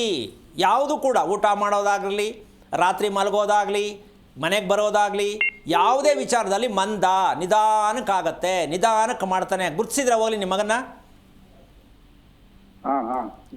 ಇದು ತಪ್ಪಲ್ವಾ? ಇದು ಏನು ನಿನ್ಗೇನಾಗೈತೆ, ಯಾಕೆ ಇಷ್ಟೊಂದು ಸ್ಲೋ, ಯಾಕೆ ಇಷ್ಟು ಸೋಮಾರಿ ಅಂತ ಅನ್ಕೋಬೋದು ಅಲ್ವಾ? ಇದನ್ನು ನಿವಾರಣೆ ಮಾಡಿ ಫಸ್ಟು. ಮದುವೆ ಆದರೂ ಕೂಡ ದಾಂಪತ್ಯ ತುಂಬ ಕಷ್ಟ ಇದೆ, ಬಿಟ್ಟೋಗುತ್ತೆ, ವಿಚ್ಛೇದನಕ್ಕೆ ಹೋಗುತ್ತೆ. ಇಂಥ ಮದುವೆ ಬೇಕಾ? ಮತ್ತು ಈ ಮಗುವಿನ ಸತ್ಯವನ್ನು ತಿಳಿಯದೆ ಇನ್ನೊಂದು ಮಗುವನ್ನು ಹೆಣ್ಣಾಗಲಿ ಗಂಡಾಗಲಿ ಮಾಡಿಕೊಂಡ್ರೆ ಸಂಸಾರ ಕುಟುಂಬದಲ್ಲಿ ಅಭಿವೃದ್ಧಿ ಆಗಲ್ಲ. ಆಶ್ಲೇಷ ನಕ್ಷತ್ರದ ಮಗು ಬಂದಾಗ ಯಾರೋ ಆ ಮಗು ಹಿಂದೆ ಯಾರು ಹುಟ್ಟುತ್ತಾರೆ ಅವರು ಜೀವನ ಪರ್ಯಂತ ಚೆನ್ನಾಗಿರಲ್ಲ. ಯಾಕೆ? ಈ ನಕ್ಷತ್ರ ನಮ್ಮ ಕುಟುಂಬಕ್ಕೆ ಯಾಕೆ ಬಂತು ಅಂತ ಯಾರು ತಿಳ್ಕೊಳ್ಳಲ್ಲ. ಹೆಸರಿಡೋಕ್ಕೆ ಅಂತ ತಿಳ್ಕೊತೀರಾ? ಇದನ್ನು ನೀವು ಪ್ರಯತ್ನ ಮಾಡಿ. ಗುರುಗಳೇ ಹಾಂ ಹೇಳಿ. ಬೈ ಮಿಸ್ಟೇಕ್ ಆಶ್ಲೇಷ ಆಗು ಧನಿಷ್ಠ ಆಗು ಡಿಫ್ರೆನ್ಸ್ ಇದೆಯಾ? ಅಲ್ಲಲ್ಲ, ಒಂದು ನಿಮಿಷ. ನಾನು ಹೇಳ್ತಾ ಇರ್ತಕ್ಕಂಥದ್ದು ಧನಿಷ್ಠ ಏನು ಆಶ್ಲೇಷ ಏನು ಅಂತಕ್ಕಂಥ ವಿಚಾರನ ಕಾರ್ಯಕ್ರಮದಲ್ಲಿ ನೀವು ಕೇಳೋದ್ರಲ್ಲಿ ಅರ್ಥ ಇಲ್ಲ, ನಾನು ಹೇಳೋಕ್ಕಾಗಲ್ಲ. ಕಾರಣ ಏನಂದರೆ ಧನಿಷ್ಠ ಅಂತಕ್ಕಂಥ ಲೆಕ್ಕಾಚಾರಕ್ಕೆ ಅವ್ನಿಗೆ ಎಷ್ಟು ವಯಸ್ಸು? 32 ಗುರುಗಳೇ. ನೋಡಿ, ಅವನು ಮೈ ಕೈ ಕಾಲು ಕೆರೆಯುವಂಥದ್ದು ನೋಡಿದ್ದೀರಾ ನೀವು? ಅಲರ್ಜಿ ಆಗುತ್ತೆ. ಹೌದು. ಸ್ವಲ್ಪ ಯೋಚನೆ ಮಾಡಿ. ಚೆನ್ನಾಗಿಲ್ಲ ರೀ, ಫೌಂಡೇಶನ್ ರಾಂಗ್. ಮುಟ್ಟಿದ್ರೆ ಸಾಕು ಗುಳ್ಳೆ ಬರುತ್ತೆ, ಕೆರಿತಾನೇ ಇರಬೇಕು. ಈ ಕೆರ್ಕೊಳ್ಳೋದು ಯಾಕೆ ಬೇಕು? ಜೀವನ ಕೆರೆಯೋದು ಒಂದು ರೋಗ ರೀ. ಹಂಗಂತ ಕೆರೆಯೋದು ಬೇಡವಾ? ತಲೆ ಕೆರ್ಕೊತಾ ಇರ್ತಾರೆ ಎಷ್ಟೊಂದು ಜನ. ಕೆಲವು ಸಲ 20 ಸಲ ತಲೆ ಕೆರ್ಕೊತಾರೆ, ಇಲ್ಲ ತಲೆ ಮೇಲೆ ಹೊಡ್ಕೊತಾರೆ. ಇದೆಲ್ಲ ರೋಗ. ತಲೆ ಕೆರ್ಕೋಬಾರ್ದ, ಮೈ ಕೆರ್ಕೋಬಾರ್ದ ಅಂದರೆ ಕೆರ್ಕಳಿ. ಎಲ್ಲರೂ ಯಾಕೆ ಕೆರ್ಕೊಳ್ಳಲ್ಲ ಹಂಗಾದ್ರೆ? ಇದು ಒಂದು ರೋಗ. ಹಾಗಂತ ಹೆದರ್ಕೊಳ್ಳೋದಲ್ಲ. ರೋಗ ಏನು ಅಂದರೆ ತಾಯಿ ತಂದೆ ಊಟ ಮಾಡೋ ಅಭ್ಯಾಸ ಚೆನ್ನಾಗಿಲ್ಲ. ನಿಮ್ಮಿಬ್ಬರಲ್ಲಿ ತುಂಬ ಸ್ಪೀಡಾಗಿ ಊಟ ಮಾಡೋದು ಯಾರು? ಗಂಡ ಹೆಂಡ್ತಿನಲ್ಲಿ? ನಾನೇ ಇರ್ಬೋದು ಗುರುಗಳು. ಇರ್ಬೋದು ಅನ್ನೋ ಇದೀನೇನು ತನ್ಕಳಿ. ಓಕೆ. ಗಂಡ ಹೆಂಡ್ತಿ ಜೊತೆಲಿ ಕೂತ್ಕೊಂಡು ನೆಮ್ಮದಿಯಾಗಿ ಊಟ ಮಾಡೋದು, ಗಬ ಗಬ ಗಬ ತಿನ್ಬಿಟ್ಟು ಕೈ ತೊಳ್ಕೊಂಡು ಓಡ್ಬಿಡೋದು ಹಿಂಗೆ ಅನ್ಕೊಂಡು ಬಟ್ಟೆಗೆ. ಏನು ತಿಂತಾ ಇರೋದು ನಾವು? ಪ್ರಜ್ಞೆ ಬೇಕಲ್ವಾ? ನಾನು ತುಂಬ ಸ್ಪೀಡು ಸ್ವಾಮಿ, ಯಾವುದ್ರಲ್ಲಿ? ನಾನು ಕೇಳ್ತೀನಿ, ತುಂಬ ಸ್ಪೀಡ್ ಅದು ಯಾವುದ್ರಲ್ಲಪ್ಪ? ಎಲ್ಲ ಬರೀ ಆತ್ರವೇ. ಆತ್ರದ ಮಕ್ಕಳು, ಆತ್ರದ ಹೆಂಡ್ತಿ, ಆತ್ರದ ಕುಟುಂಬ, ಆತರ ಅನಾರೋಗ್ಯ. ಏನಕ್ಕೆ ಬರ್ತಿದೆಯಾ ಇಲ್ಲಿ?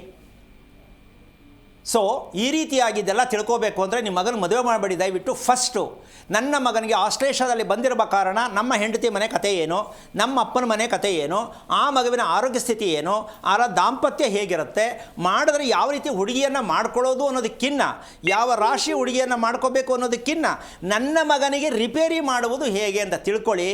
ನೀವು ಯಾವುದಕ್ಕೂ ಯೋಚನೆ ಮಾಡಬೇಡಿ. ಫಸ್ಟ್ ಕ್ಲಾಸಾಗಿ ಮದುವೆ ಆಗತ್ತೆ ತಿಳ್ಕೊಂಡ್ರೆ. ಇಲ್ಲ ಅಂದರೆ ಯಾವಾಗ ಹೆಂಗೆ ಸೆಟ್ ಆಯಿತು, ಎಂಗೇಜ್ಮೆಂಟ್ ಆಯಿತು, ಕಟ್ಟಾಗೋದು, ಮದುವೆ ಆದಮೇಲೆ ಕಟ್ಟಾಗೋದು, ಇದು ಬೇಕಾ? ಈಗ ನಿಮಗೆ ಈ ಕಟ್ಟಾಗಿರ್ತಕ್ಕಂಥ ಅನುಭವ ಆಗಿದೆಯಲ್ವಾ? ಹೌದು. ಹಾಂ, ಮತ್ತೆ ನೀವು ಮದುವೆಗೆ ಪ್ರಯತ್ನ ಮಾಡಬೇಡಿ. ಈ ಕಿತ್ತೋಗಿರೋರು ಸೈಡಲ್ಲಿ ಕೂತಿರ್ತಾರೆ, ಗುರುಬಲ ಬಂದದೆ ಮಾಡಿಬಿಡಿಗ ಅಂತ. ಈ ತಲೆ ಕೆಟ್ಟವ್ರ ಹತ್ರ ಹೋಗಬೇಡಿ, ಶಾಸ್ತ್ರ ಕೇಳಬೇಡಿ, ದೇವ್ರ ಹತ್ರ ಹರಕೆ ಹೊರಬೇಡಿ. ಭಗವಂತನನ್ನು ನೀವು ಎಷ್ಟರ ಮಟ್ಟಕ್ಕೆ ಹತ್ರ ತಗೋಬೇಕು ಅನ್ನೋ ಪ್ರಯತ್ನವನ್ನು ನೀವು ಮಾಡಿ. ನಿಮ್ಮ ಮಕ್ಕಳಿಗೆ ಸಂದೇಶವನ್ನು ಕೊಡಿ. ಭಗವಂತ ನಿಮ್ಮ ಮನೆಯಲ್ಲಿರಬೇಕು, ನಿಮ್ಮ ದೇಹದಲ್ಲಿರಬೇಕು.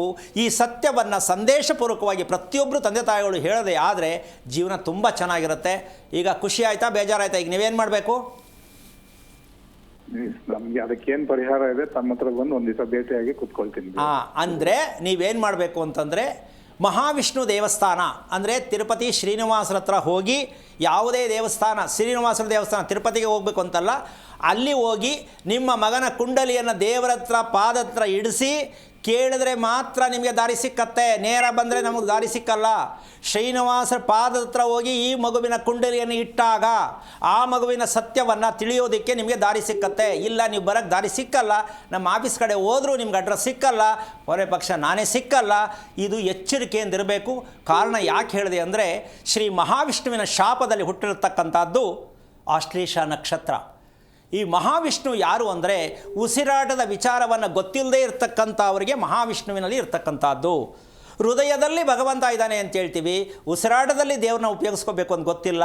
ಈ ಪ್ರಕ್ರಿಯೆಯನ್ನು ತಿಳ್ಕೊಳ್ತಕ್ಕಂಥ ವಿಚಾರನೇ ಮಕ್ಕಳ ನಕ್ಷತ್ರವಾಗಿರುತ್ತೆ. ತಂದೆ ಉಸಿರಾಟ ಚೆನ್ನಾಗಿಲ್ಲ, ತಾಯಿ ಉಸಿರಾಟ ಚೆನ್ನಾಗಿಲ್ಲ, ಊಟದ ಅಭ್ಯಾಸ ಚೆನ್ನಾಗಿಲ್ಲ, ಇವೆಲ್ಲವನ್ನು ಕೊಡ್ತಕ್ಕಂಥದ್ದೇ ನಕ್ಷತ್ರ. ಆ ಕಾರಣದಿಂದಾಗಿ ಈ ನಕ್ಷತ್ರದ ವಿಚಾರವನ್ನು ನಮ್ಮ ಕಾರ್ಯಕ್ರಮದಲ್ಲಿ ಮಾತ್ರ ಎಲ್ರಿಗೂ ಕೇಳಿ ಆಶ್ಚರ್ಯ ಆಗ್ಬೋದು. ಏನಪ್ಪ ಹಿಂಗೆಲ್ಲ ಇದೆಯಾ ಅಂತ ತಿಳ್ಕೊಂಡಾಗ ಮಾತ್ರ ಸತ್ಯ ಅರ್ಥ ಆಗುತ್ತೆ. ಭಗವಂತ ಎಲ್ಲ ಜಾಗದಲ್ಲಿ ಇದ್ದಾರೆ ಅಂತ ಒಪ್ಕೊಂಡಿದ್ದೀರಾ, ಆದರೆ ಸಮಸ್ಯೆ ಯಾಕೆ ಬಂತು ಅಂತ ಯೋಚನೆ ಮಾಡಿ.